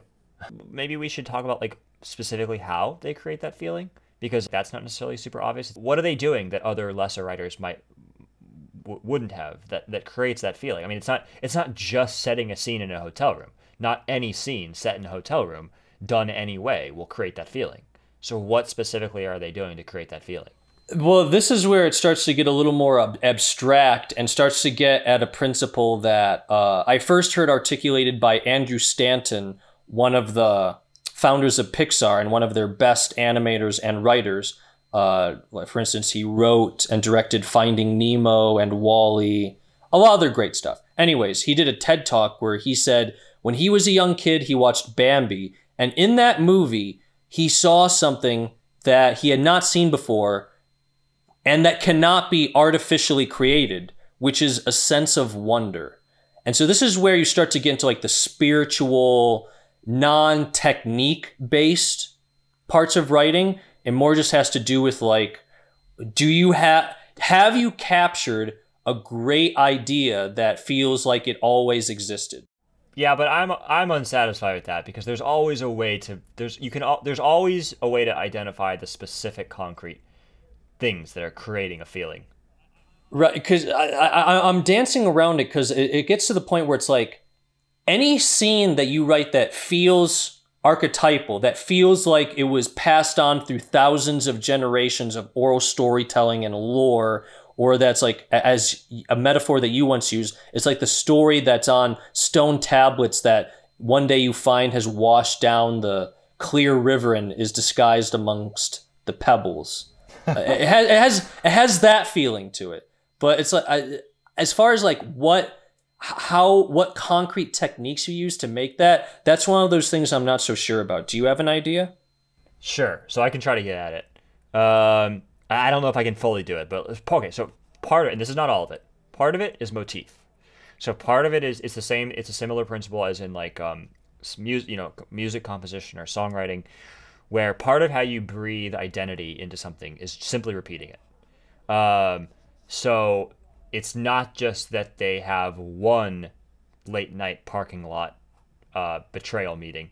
It's that they have a lot. That's a repeating motif throughout the show. It's like they do it again and again. That they shoot it and they light it in a similar way so that it becomes motific. And it's similar. So it's like they do the hotel room meeting with the gun dealer in Breaking Bad, and then they do it again with Mike. And now this is very dangerous in storytelling, and it's also dangerous in music composition, where very quickly repetition become a bad thing. And we saw this in Game of Thrones, where like the whole latter 3 seasons of that show, their ethic was, hey, it worked in the first seasons, let's do it again. Just do it again. That was their ethic. It's like fucking Danny walks into the fire and comes out unscathed. Hey, it works in the first seasons. Let's do it again. Fucking et cetera, et cetera. Oh, so many times. So it can be very dangerous if you're just doing it again. You have to. It's not about doing the same thing again. You have to. It's a very fine line to walk between doing something similar or maintaining some motivic elements, but making it unique and specific and new enough that doesn't just feel like you're just doing it again just to do it again, just to rehash your greatest hits. Part of that is that they're not doing the plot thing again. It's not this that they're using the same plot point. It's that they're just using the same tonal elements. The location is similar. The contents of what the characters are saying is different. It's just the backdrop looks similar. There's a more tolerance for repetition in things like that, like tonal elements like background and setting and costume and things like that, than there is in plot content and character content like dialogue. And so that's part of it. Do you have something? No, I don't. Because the problem was I was going to go on a topic about it's mode of being, but that's not helpful. The more I think about everything is about mode of being. It's literally everything. Yeah. It's all about mode of being. Yeah, it is. But that's, again, it's like I'm not satisfied with that. I mean, you're right, but it's not a primary cause. It is a result. What is seductive about mode of being is that it feels like a primary cause, right? Like that is the interesting Gestalt effect of there are certain things where you get A plus B plus C and you get, Q, and it doesn't feel like there's a connection. It doesn't feel like A plus B plus C equals Q. It does. It's true that is the way the formula works. but it doesn't feel linear. It doesn't feel like that naturally as a result. And therefore, it feels like Q is this own thing unto itself. You get this synergistic gestalt emergent. The technical word, of course, has this property of emergence. And you get that a lot in this sort of stuff, which is partly what makes all this stuff difficult to talk about. And that's what makes motive being unique, the way it is. It's an emergent property. So it is comprised of constituent elements. And if you can recreate those constituent elements, you can consistently get to the same result. It just doesn't feel that way. And that's what's difficult. And that's part of, and that is true about a lot of elements of storytelling, is that there are a lot of elements of storytelling that have that property of emergence, where if you can combine the right elements in the right order, you get this emergent gestalt feeling and sensation or experience, which is not intuitive as a result of those constituent elements. And so a big part of getting good at storytelling is collecting a map of those relationships. And you have to build a map in your head of how to get the effects that you want. You have to know that, like, oh, if I want Q, the way that I get it is I add A, B, and C together in a specific proportion and order, and I have to trust that I will get Q if I do that, even though it doesn't feel like those elements added together get me Q. And that's the skill of storytelling. Anyway, that's sort of a tangent, but... Right. One of the other things I would say that helps to do this, and this is going to sound dumb, but again, just like what I just talked about, this is the B in the A, B, and C, and it doesn't feel like A, B, and C, A plus B plus B equals Q, but it does. So one of those things is, and we've talked about this a little bit in El Camino, so we don't necessarily have to go into it in depth here, but taking time. So they take a lot of time. They're willing to linger. And so this is something, you know what? There's a better way to say this. It is, taking time is one, that is not the principle. It is one of a larger constellation of things that you can do, which are stylistic choices you can make to emphasize a feeling that is connected consistently and therefore motivically to this other thing. So in other words, you are building association maps. So what I mean is, every time we're in the parking lot at night, it's lit the same way. There are similar music that plays, and we use camera shots and angles which help to emphasize this thing. So it's like, taking time is one of these techniques. So it's like we'll have long takes where the characters just stand there quietly, not saying anything, staring each other down, sussing each other out, feeling each other out, feeling each other how much the other one wants to kill them, waiting for the other one to make a move. So we're taking time, we're letting the moment breathe, and in taking that time, it gives us time to notice all of these aesthetic and stylistic choices that they're making. It lets us notice the lighting. It lets us notice the music. It lets us notice the costuming and the framing and all of these other things where we might not notice those things as much if we're just rushing through the dialogue. And those things are paired so consistently. So it's like every time we come to this scene, we do some of these similar choices, and that helps to create a link between them, an association between them. And it's those relationships, those consistent. It's the same thing like a chord in music. It's like, well, this is not true for you, Erik, because you're a fucking filthy mongrel. But for most of us, the note A by itself has no intrinsic emotional meaning. It's only in relationship to C sharp and F sharp or whatever that it becomes an F sharp minor chord. And so it's the same thing here. If you just show a parking lot at night with hard light, it doesn't necessarily have a lot of meaning, but you consistently pair it with these other elements and it creates a chord. And then you come to that chord often, and that chord becomes a motif in the musical composition that is your story. And of course, every time you come to it, you variate on it. And now, this time it's an F sharp minor 11 chord, or this time it's a whatever, and it's a little bit different, it's a little bit new. We add some new elements and the plot is changing around it. But you still established F sharp minor as a touchstone in your piece. That's one part, right? So that's part of it. Sure. Yeah, this is definitely where explanations fail me. One thing that I've found is, as long as you're oriented in the right direction, you don't have to work against that many gradients. Writing in and of itself is a gradient. It's hard. It's not easy to do. You have to work against some sort of pressure. But if you're just facing the right direction, and usually what that means is you accumulate a bunch of these little skills, then, as you say, it fills in everything else. Yes. Chris is a great point you're making right now. So, like, even if you can't explicitly articulate some things that maybe you see in a story or something that you see in something that you have written, I mean, take the win.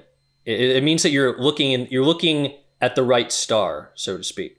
I love the way that you're saying that. Yeah, I wanna elaborate on that a little bit. So it's like you start out wandering in the dark, not knowing how to write, and so you accidentally, to use your metaphor, you point your ship in the wrong direction and you sail in the wrong direction.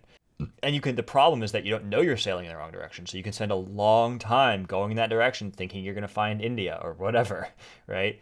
And you discover other land masses that are very much not India, but they are, but that you think they're India, and then you spend a lot of time calling the natives Indians, and the whole time being, wrong. And so when you start to accumulate these they're like clues, you start to know, like, okay, this direction is wrong. I don't know what's right, but I know that this little slice of directions is wrong. And so you accumulate enough of those and you start to go, okay, I still don't know what's exactly right, but I know it has to be within this. It's like it's got to be from 15 degrees to 18 degrees. And you've narrowed down your chance of hitting India or something that's going to be fucking close to India is a lot higher now that you're sailing in, roughly speaking, the right direction. Absolutely. Yeah, exactly. That's a great way of saying it, Erik, and that's a good point. Yeah. All right, so Cody, let's wrap up this discussion by talking about what's happened in the last season and a half, specifically as it pertains to how characters have changed, new developments, because, boy, just when you think the pressure couldn't ramp up anymore, or that people couldn't change and become what they're going to be any more than they already could, these writers always prove us wrong. And this last season and a half, or 2 seasons, has been great proof of this. Yes, for sure. The most significant addition has been Lalo Salamanca. He's fundamentally changed the nature of the show. At first, Gus's big enemy was Hector, but now Lalo showed up, and then Gus is like it's funny because Gus didn't wish that this had happened to Hector, and he hates Nacho for putting Hector essentially out of commission. Nacho thought that by disabling Hector Salamanca, he was out. It's over now.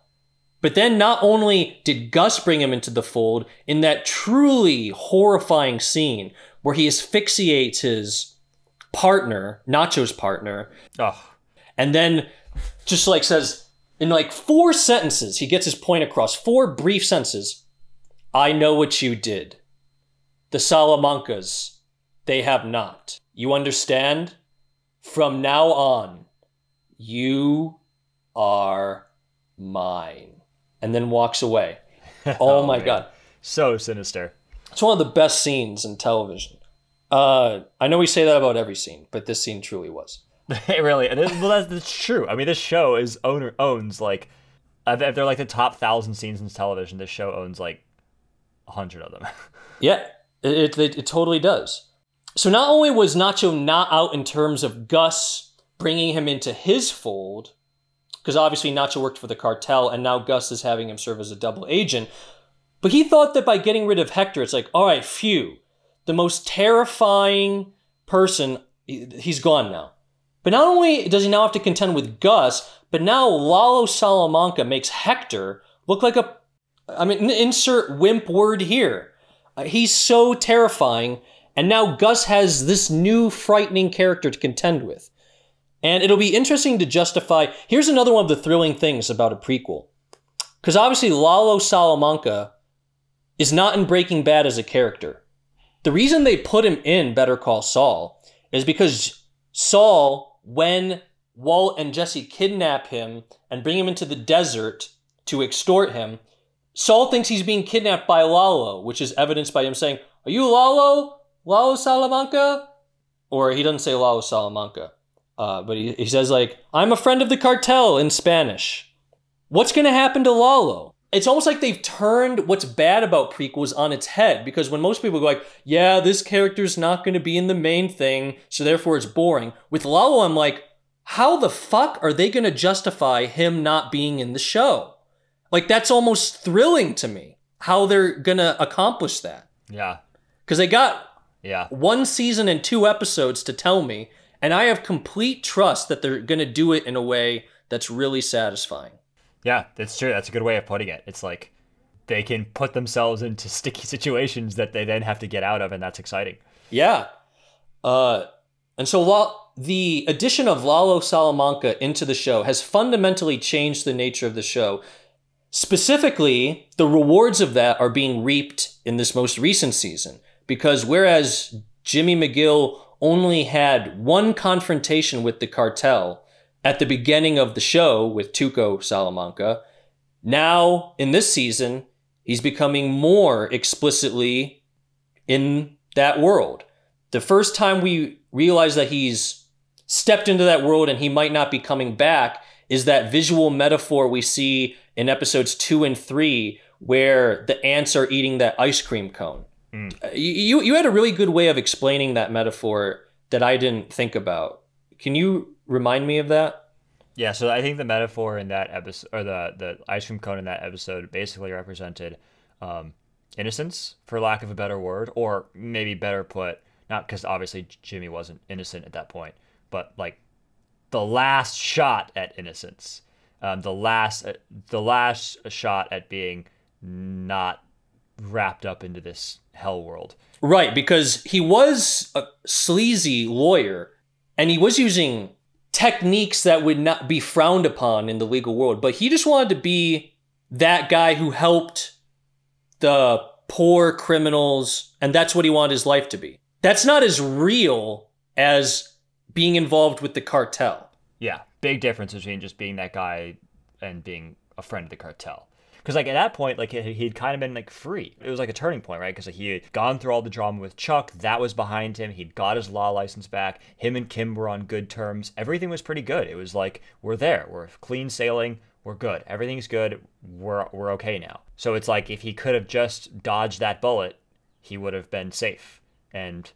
But then that's what eating the ice cream was. It's like, hey, everything's good. I'm walking down the sidewalk, eating my ice cream, enjoying life. Everything's good. And then, of course, the car comes and they tell him get in, and he does, and that's the fatal decision, and he drops the ice cream, and that's what it meant when at the end of the episode it showed the ice cream with ants crawling all over it. It was like it's been spoiled, it's been lost. That last shot, now he's in. He's wrapped up in that world, and there's no getting out, and now we're on rails on the inevitable course toward the end. Right. And as Vince McGilligan says every season, the Venn diagrams between Better Call Saul and Breaking Bad get more, quote, overlappy. And he said that about season 4, actually, which in hindsight obviously seems funny because now in season 5, it's like, oh my, it's almost a circle now. Because what did they kidnap him for? To be the defense attorney for Crazy 8, who had got himself arrested, who was obviously one of the first casualties of Walter White. And then this storyline brings Hank Schrader and Gomez in. And it's like all of a sudden it's like the morphing between this show and Breaking Bad, it's one for one now. It's not obscure anymore. We can see it. Yep. By the way, just quick little thing. I did not like the reveal of the origin of Crazy 8's nickname. My most scathing critique I can raise against this show. That was lame and cheesy. That was a mistake, guys. Huh. I thought it was fine. You mean because he had a pair of 8s, but he folded, so he's like, oh, you create ocho loco. It was just such a throwaway. It was exactly what Dan Harmon and warns against in the danger of having origin stories. It was like, it's lame and cheesy. Like in Breaking Bad, we just accept that that's his nickname and it's kind of a cool nickname and it's like whatever. And now they feel the need like, well, we got to explain that. It's like, what? You don't have to explain it. You don't just leave it, let it be. But they're like, no, we have to explain everything. We have to show how he got that nickname. And of course, it's not like they don't have time. They've already like they don't have time to like make his journey long and complex and nuanced. So it's just a really quick thing. It's like, yeah, one time they're playing poker and he bluffs, whatever. Or it's not that he bluffs, is that he makes a bad decision and now he's Crazy 8s. There you go. Fuck you. I don't know. We might disagree. We might disagree on that one. I'm saying this very lightheartedly because if that is their biggest blunder, like that is such a small. Who fucking cares? But yeah, I do think that was a blunder. Very, very, very small. But sure. There you go. It's one of those things though that it shows how Lalo is really the force behind a lot of the stuff that we see in its full fruition in Breaking Bad. He's the one that gives Hector Salamanca his famous bell. Yep. And so I feel like this Crazy Eight thing, besides maybe being a bit too cheesy as an origin story, it's showing it's like Lalo is controlling everything. Everything. And it's down to the micro level. And that's the sense I'm getting. He seems a lot like Tywin Lannister to me, where it's like, he's the guy who's like, okay, you all failed. I'm going to get stuff done now. Yeah, sure. He's the fixer that they've sent in. Yep. It reminds me just in his personality of that character from Rick and Morty. We have like 3 shows we talk about in this show. Oh, well. Crumbopulous Michael. He's a psychopath, but he's like really chipper. I just love killing. Oh, that's a really obscure. Yeah, the guy who's only 1 episode. Yeah, played by Andy Kindle. Anyway, yeah. It's a good point. You're right. That's exactly what they're doing. They're setting up Lalo as this sort of puppet master who is putting he is the final mover who puts all of the puzzle pieces in place to finally merge the shows. Well, and what's so fun about Lalo is that he's the perfect foil for someone like Gus. Sure. Because he and Gus are both frightening, but energy-wise, they're completely different. Like, Gus is very cold. I don't want to say he's not charismatic, because he's very likable in his own, like, chameleon, lizard-eyed way. Whereas, like, Lalo is more like... Lalo is better. This is a really big irony that I'm about to say this. Because Gus is obviously hiding in plain sight, so he blends in better, supposedly. But he seems more like a criminal. Whereas Lalo, I mean, he's recently explicitly been arrested for murder. But he seems like he's better able to blend in, because he seems more like just a normal guy. I know that seems counterintuitive and oxymoronical, but that's the vibe I get off the 2 of them. Sure. Yeah. Yeah, I mean, I agree with that. I think they probably did that intentionally. That's probably something, again, that they explicitly said in the writers' room. There's a lot of villains in these 2 shows, obviously, and every time that they don't just want to do the same thing again. So it's like, how do we make this guy different? How do we make this guy the foil to the last villain? And Lalo was a sort of space that they hadn't touched yet, which is like, he's not scary, except in the way that he's really scary. Yeah. One thing I feel like we haven't touched to the extent that we should is Kim. And maybe I'm just being paranoid. Maybe this is what we're missing. Maybe this is what's worth mentioning. In earlier seasons, what separated her from Jimmy is they both were able to live in the world of con and manipulation and sort of that world. But the difference is that she drew a boundary around her professional life.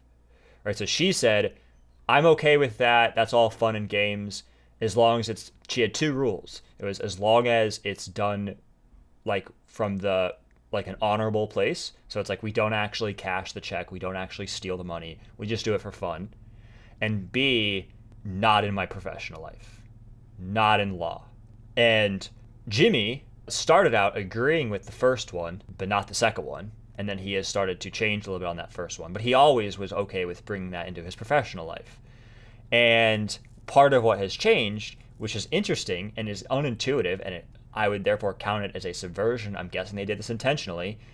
I would expect, based on the traditional script, if you started off with that, where I would expect it to go was that I would expect that to be a place that is ultimately one of the places of tension between them. And it has been a bit. The way I would expect it to work is that, like, essentially Jimmy caves to her.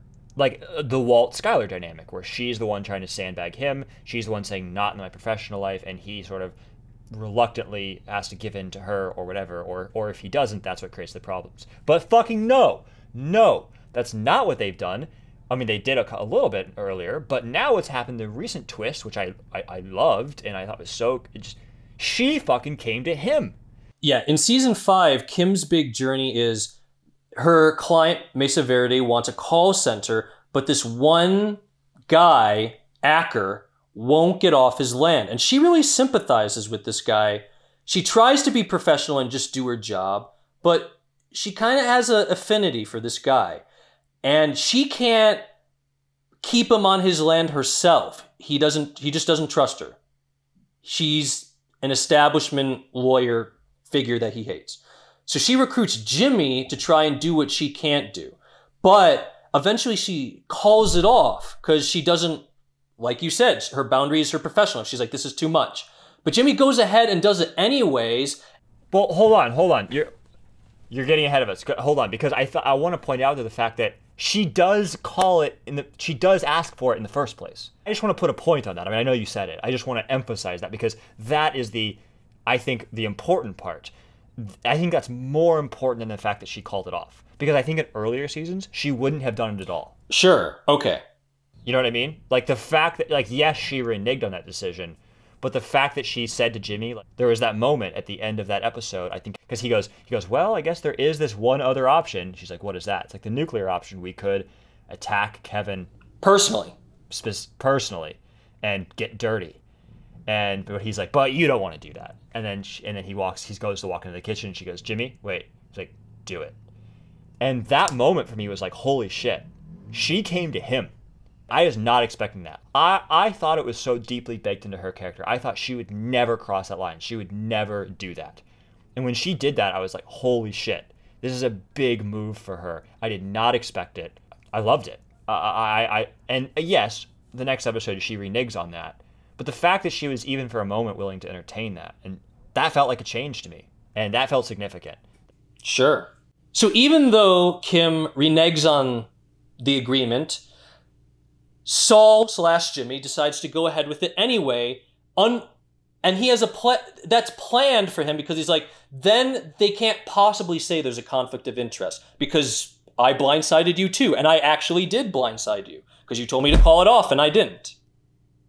And that's what leads to the emotional moment that you laid out earlier. Yeah. When used correctly, I love it when characters make a decision and then change their minds.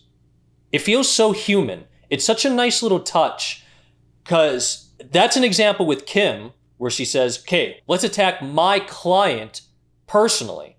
And that's like, oh, never mind. But Jimmy does that too with Chuck, like we said earlier. He goes full nuclear. He pulls the lever. He attacks. He says, your illness is not a physical reaction to stimuli. It's a mental illness.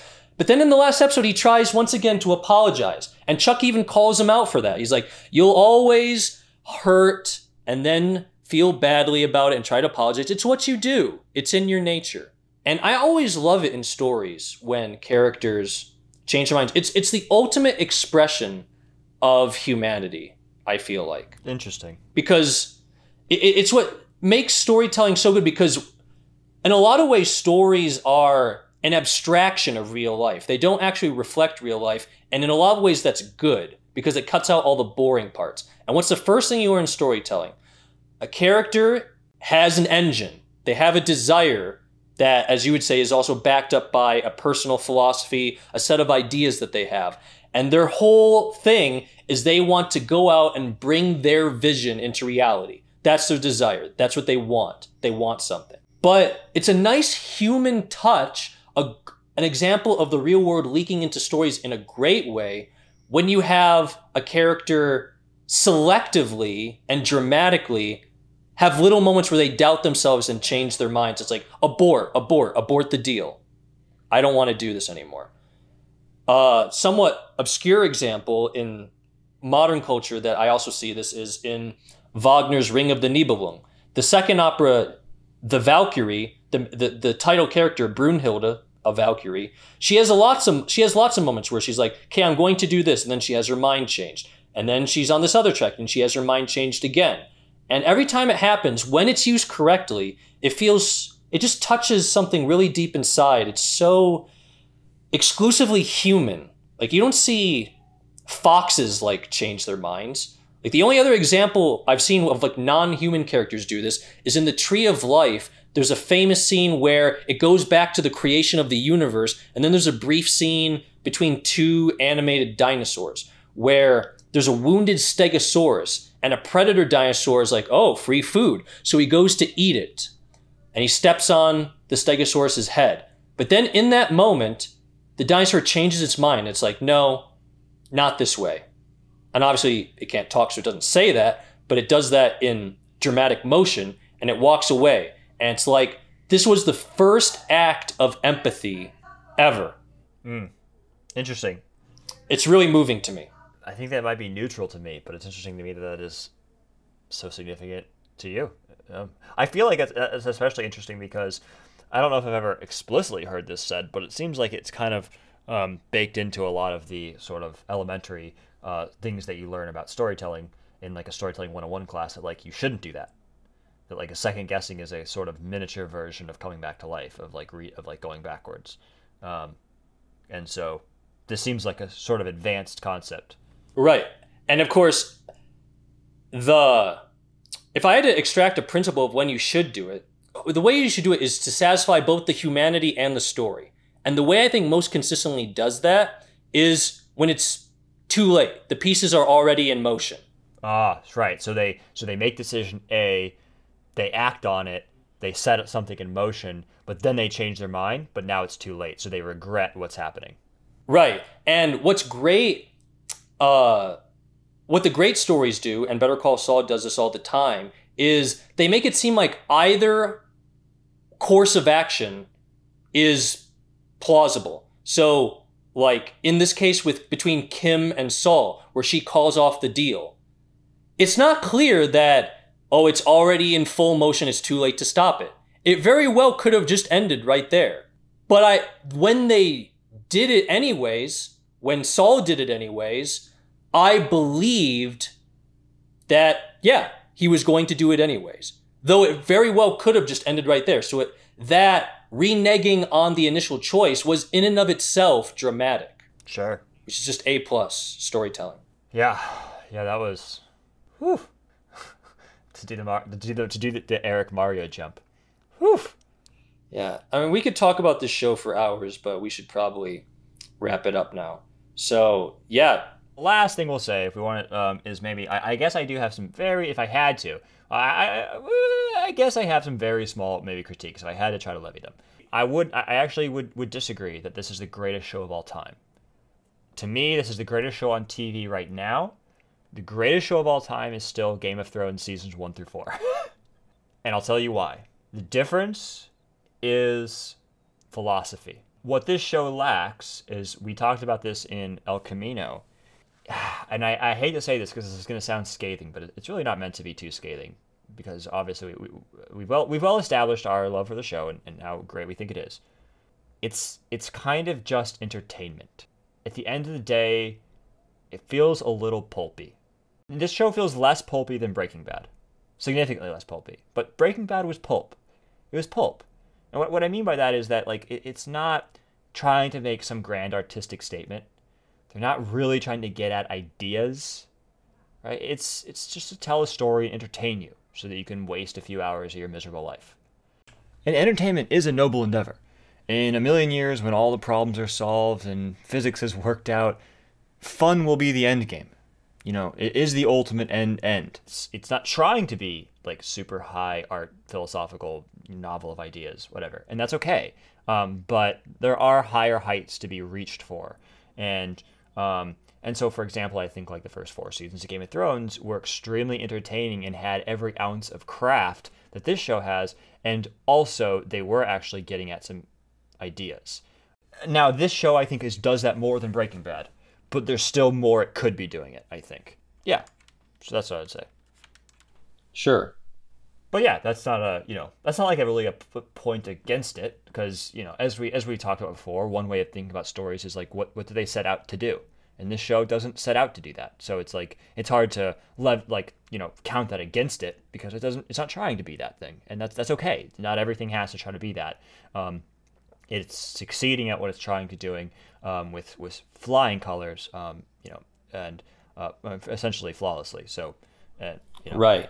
But I mean, the thing that ultimately would put this show over Game of Thrones for me is that if the metaphor is putting the box set of DVDs on your mantelpiece and admiring it as a full, perfect work of art, that's what this show is still set to do that. That's true.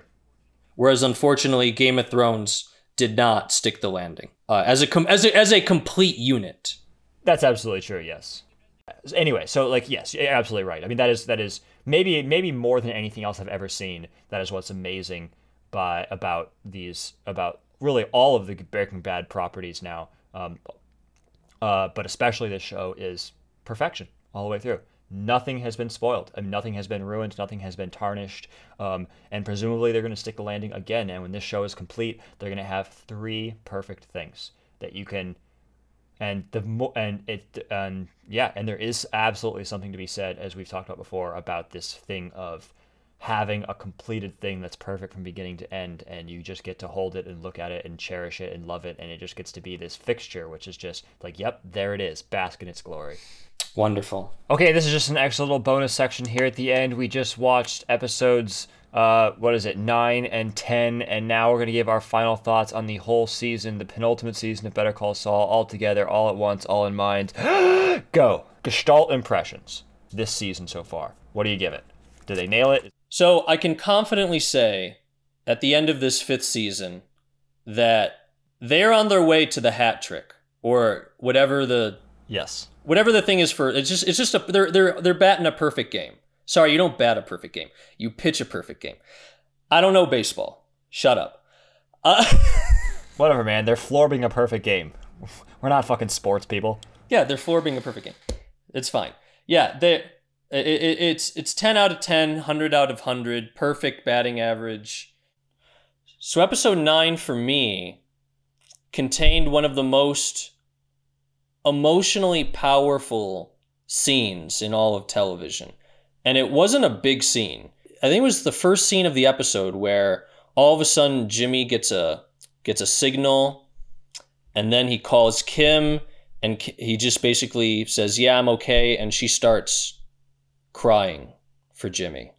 There's just something really silently poetic about that. And yeah, there's something to be said about the way they did it too, where again, they're always able to just, the deft hand of subtlety is just really amazing in their work. I mean, there was something about the way they did it where they showed, when the actual crisis was on, no weakness, right?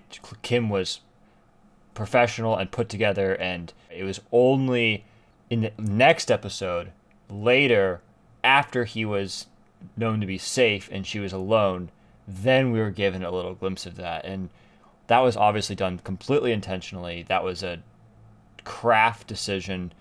And I guarantee it was something like, it just would have felt a little, in their mind, and they're so sensitive to this, on the nose to do it when it's happening. It feels a little subtler to do it the way they did it. And it's just constantly able to keep things so subtle, such that you can never quite, you can't pin them down.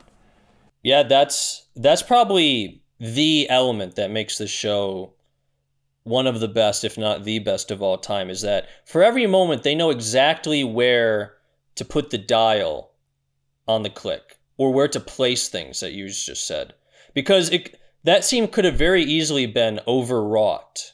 At the end of that episode, it gets intense in a very different fashion when Lalo starts to distrust Saul and Mike's story, and he goes to Saul and Kim's house to confront them about this. And I remember you said,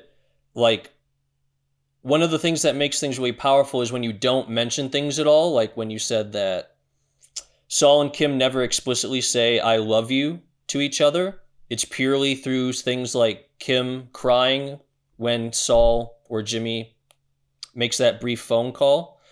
And once again, in this scene with Lalo, they just show that he has a gun. You just see the gun. It's never mentioned. That just hangs over the entire scene. And so each time, and then it's just another expert craft thing where he just has Saul tell the story over and over and over again. And each time it's just ramps up with intensity.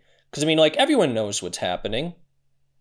But it's like this thing where, Saul knows that he has to perform in this little play that Lalo wants him to do. And he's hoping that'll make Lalo go away. But obviously, Lalo has it figured out in his head. The way I approach art in general is I'm always looking for what is the thing. And what I mean by that is, what is the identity of the thing that I'm working on? Whether it's an entire show, whether it's just a single scene, whether it's a song, I'm always like, what is the identity of this thing? What makes it it? And because the worst thing you can have in art is just an amorphous gray blob that's just kind of a little bit of everything and isn't really memorable. It's like, well, it did its job, but it's just kind of this. It's like you want it to have a shine to it, and the way you give it that shine is by giving it an identity. And like that's one of the things that I feel like what that thing they did. That scene is an easy scene to write on paper. There's one way to say it. It's obvious. There's no mystery to what that scene needs to be. It's easy. Lalo threatens Kim and Jimmy by his mere presence. It questions the accuracy of Jimmy's story, right? Like that's how much simpler could a scene get? Then eventually Kim steps up. It's like, okay, you're given this thing that could be nothing, and how can you make it something? And so you want to try to find a way for it to have a strong identity, and one of the ways they gave that scene a strong identity is they find a particular way. Again, it's all about specifics, getting specific. A specific way that Lalo questions Jimmy and challenges the accuracy of his story that is memorable. And so it's like the way that he chooses is by making Jimmy repeat that over and over. That's going to stick in my mind forever. 30 years from now, I'm going to be going, that's going to pop in my head. Every time I question the accuracy of someone's story, I'm going to think, oh, the way I can do this is I can make them repeat it over and over and over like Lalo did. Right? It's just a memorable way of going about that. It's a not atypical, specific, not necessarily intuitive way of doing that. And so anyway, that's just always on the lookout for those things, and they are always able to provide that. So the final episode centered on the conflict with Lalo. That was the thesis of this episode. I just want to make a general point on, because people who know me know I am not a fan of pure action genre stuff. Things that's just like a bunch of bullets whizzing by. Every fucking time this show makes me a believer again. I'm blown away by how they do it, because I don't think it's because of the mechanics of the way they do an action scene. I think the way they do it is not so different from the way anyone else does it. I think it's just because of how excellently they write their characters. The reason why we don't like action scenes is like, yeah, I don't care about like half these 90% of these people could die, and I don't care at all. I would question the first thing you said, which is that they do the action scenes and the other stuff the same way everybody else does. Like, yeah, obviously they don't just do it just as like, okay, it's time for the car chase beat. Got to write that in. It's at the service of the story and the character. I was talking purely about mechanics. So let me give you an example, because I watched the behind the scene for episode 8 where they showed the shootout where they almost kill Saul. The whole point, the whole conceit behind that scene is they wanted, and this guided their decisions about camera angles, they wanted the whole episode to be shot from Saul's perspective, because he's a newbie to this kind of stuff. He's only had a gun pointed at his head, like in episode 2, when Tuco, I think, possibly had a gun to his head. And maybe not even then.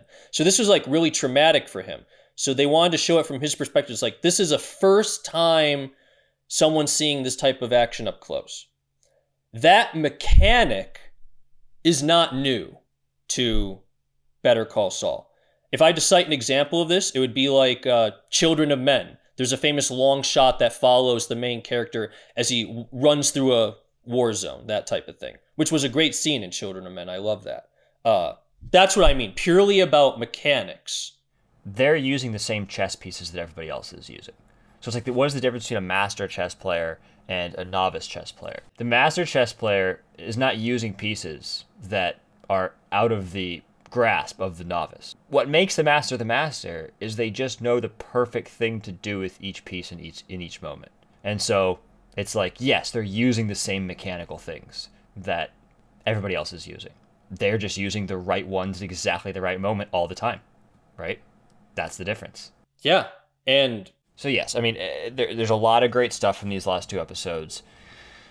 But really, this last episode, what they're doing with Kim and Kim and Jimmy's relationship is so fucking delicious to me.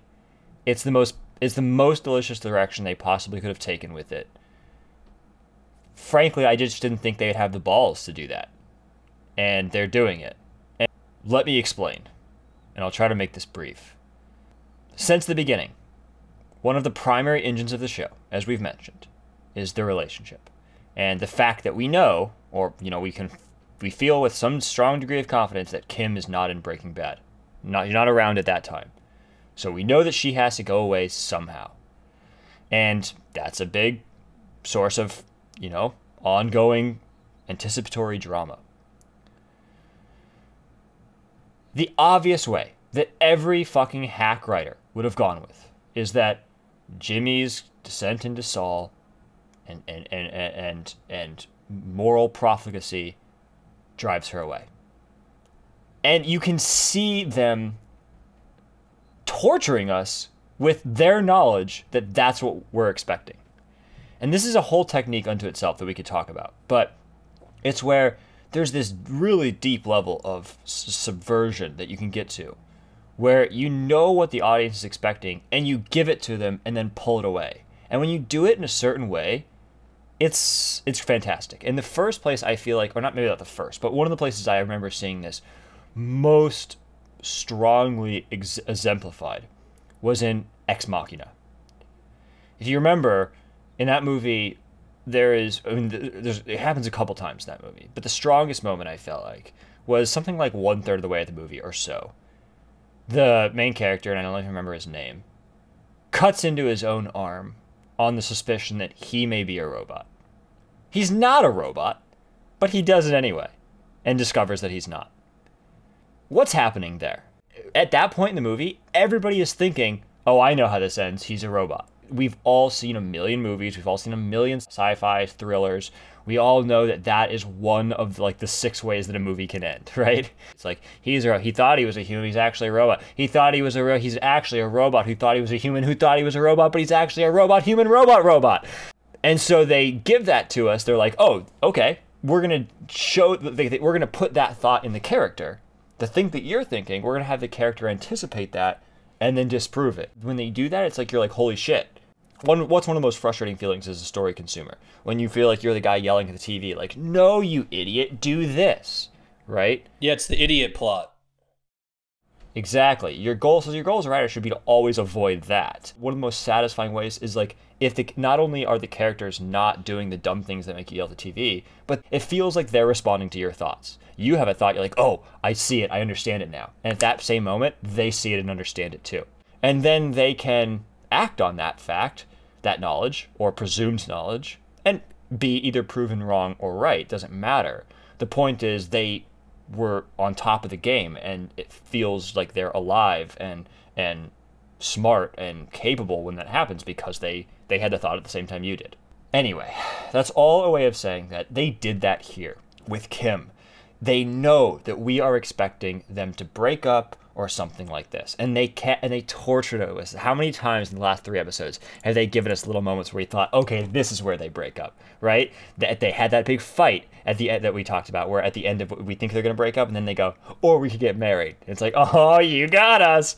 And then they had to do another thing here. Jimmy, you mentioned it. Jimmy's sitting on the bed, and he's got his bags, and he's all sad face, and we think that he's going to go, Kim, I'm not good enough for, I'm a hazard to you, I'm a bad guy, we shouldn't be together, and he's going to push her away to save her. He's going to white knight her, right? Guess what? No, it goes in the other direction. Kim fucking corrupts Jimmy.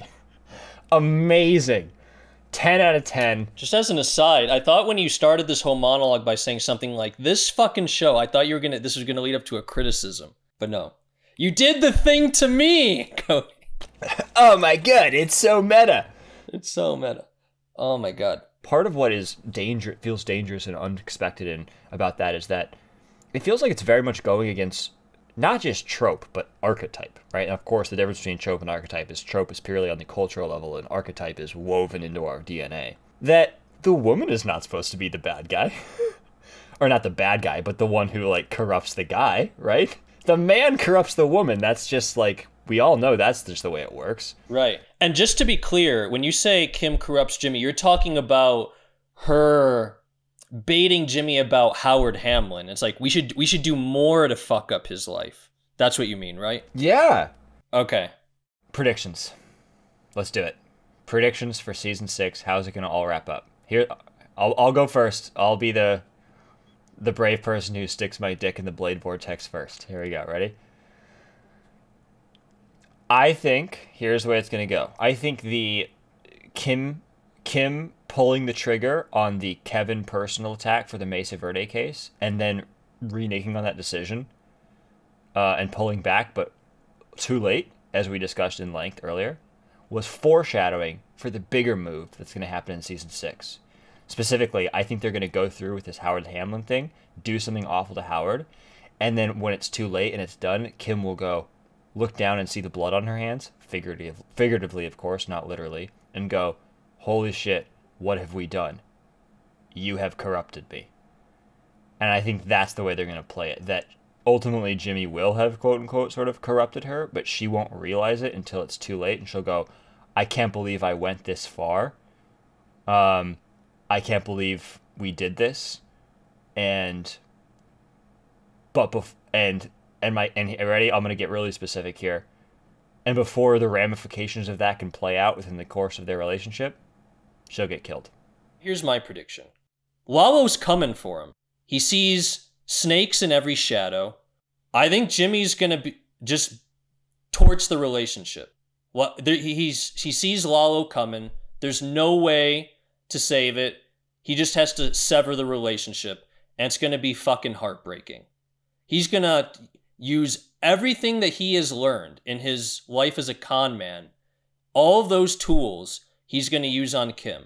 First, he's going to try to just be direct in the relationship. Then he's going to do some Rube Goldberg type thing that he always does with his crazy schemes, and he's going to make it seem like he's going to be the puppet master, where he's going to engineer some scenario that gets her to fucking hate him, and he's going to be weeping the whole time, but he has to get her away. She has to go away because fucking Lalo's coming, and he's out for blood, and he knows that Kim, he's gonna kill her first and make him watch, and Saul knows that. So Saul's gonna be like, my love for you is so much that the specifics of us having to be together no longer matter. I'm gonna use everything.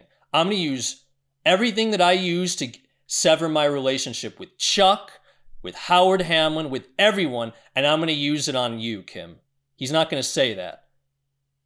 And then eventually, when he's just like devastated what happened, he's going to be a husk of a guy. This is when the Saul Goodman that we know will rise from the ashes, and there'll probably be some confrontation with Lalo. I don't think Lalo's going to die.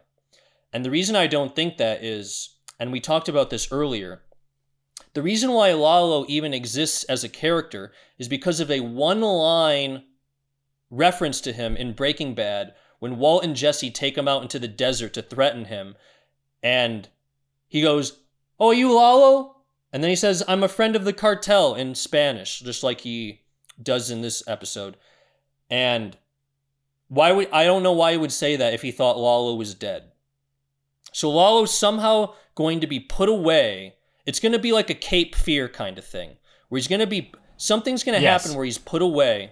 I was going to say exactly the same thing, yeah. But he'll be rotten in his cell. The cartel will send him to fucking Antarctica or something because he's too wild and crazy. But he'll still be alive and walking around. And I almost wonder if they're going to do something that they've been hinting that they might do. Because you know how at the beginning of each season, they have a black and white scene of Saul now as this Gene guy. I think that they're going to put that scene instead of at the beginning of the season. I think they're going to put it at the end, because I think they're going to keep Lalo alive in this timeline where Better Call Saul is taking place. And then in this big flash forward, Lalo's going to come back and be like, "Remember me, hombre?" And there's going to be some kind of showdown where it's like the last thing between two people who have had to shed their identity. And it'll be awesome. That's a good prediction. I think that I was definitely considering that as well. And the only reason I didn't make that my prediction is I was afraid. Well, I'm super afraid of that. Having to watch Jimmy destroy their relationship will be. I won't be able to watch that. And I was afraid that it might be a little bit. I mean, I don't want to say predictable, but Like, because that was my first instinct of what I expected them to do, I immediately went, well, that can't be what they're going to do, because they never go with my first instinct. But, I mean, you could be right. It's definitely, and obviously if they do it well, it'll be fucking heartbreaking. You know, it could be, I forgot about the flash forwards. I totally forgot about those. You know what might be interesting? Because you're right, those have to be resolved too. That's a whole other thing. You know what they might do? If they go with your approach, right? Well, maybe I'm just getting wishful. This is wishful thinking now. Maybe after the confrontation with Lalo, that's the fan fiction shipping between Lalo and Salo. He and Kim get back together. Like, I could see that being the, like, sail off into the sunset moment. It's like they're old now. You know what I mean? Yeah, it's like, yeah, the threat is gone. Now we can be together. I wouldn't be surprised if they wrapped up the entire Better Call Saul timeline in 9 episodes, and the whole 10th episode was the flash forward. And Nacho's, like, super dead, right? He's super gonna die. Like, I don't see him getting out of this. No, I think he's gonna die, and I hope they don't torture us too much, because watching the eventual dissolution of Saul and Kim is gonna be really hard. But I've also really become emotionally invested in Nacho's attempts to save his father, and both the Salamancas and Gus know that that's his weak point. So, like, are they gonna kill his dad and make us watch? That's gonna be difficult. I expect that will happen in episode 1 or 2. I expect, like, the first episode will be like Lalo's Warpath episode, right? It'll just be like, right, just man on fire, trail of bodies, and it will end with him killing Nacho. Yeah, like killing his dad in front of him and then killing Nacho, and it's like and then the episode just, you know, goes to black, and it's like, holy shit, 9 more episodes. What the fuck, you know? Right. Let's stick the landing, guys. Stick the landing. Stick the landing. Don't fuck it up. We'll be back to talk about it again when it's all over. Whew, that was cathartic. I feel very belly full. I'm glad we were able to talk about this show. I've been trying to talk about this show at length. Yeah, and we'll have to talk about it again when it's over, because I'll be really interested to see if it does indeed stick the landing. I have a lot of built-up trust, so I'm not at the point where I'm even worrying about that yet.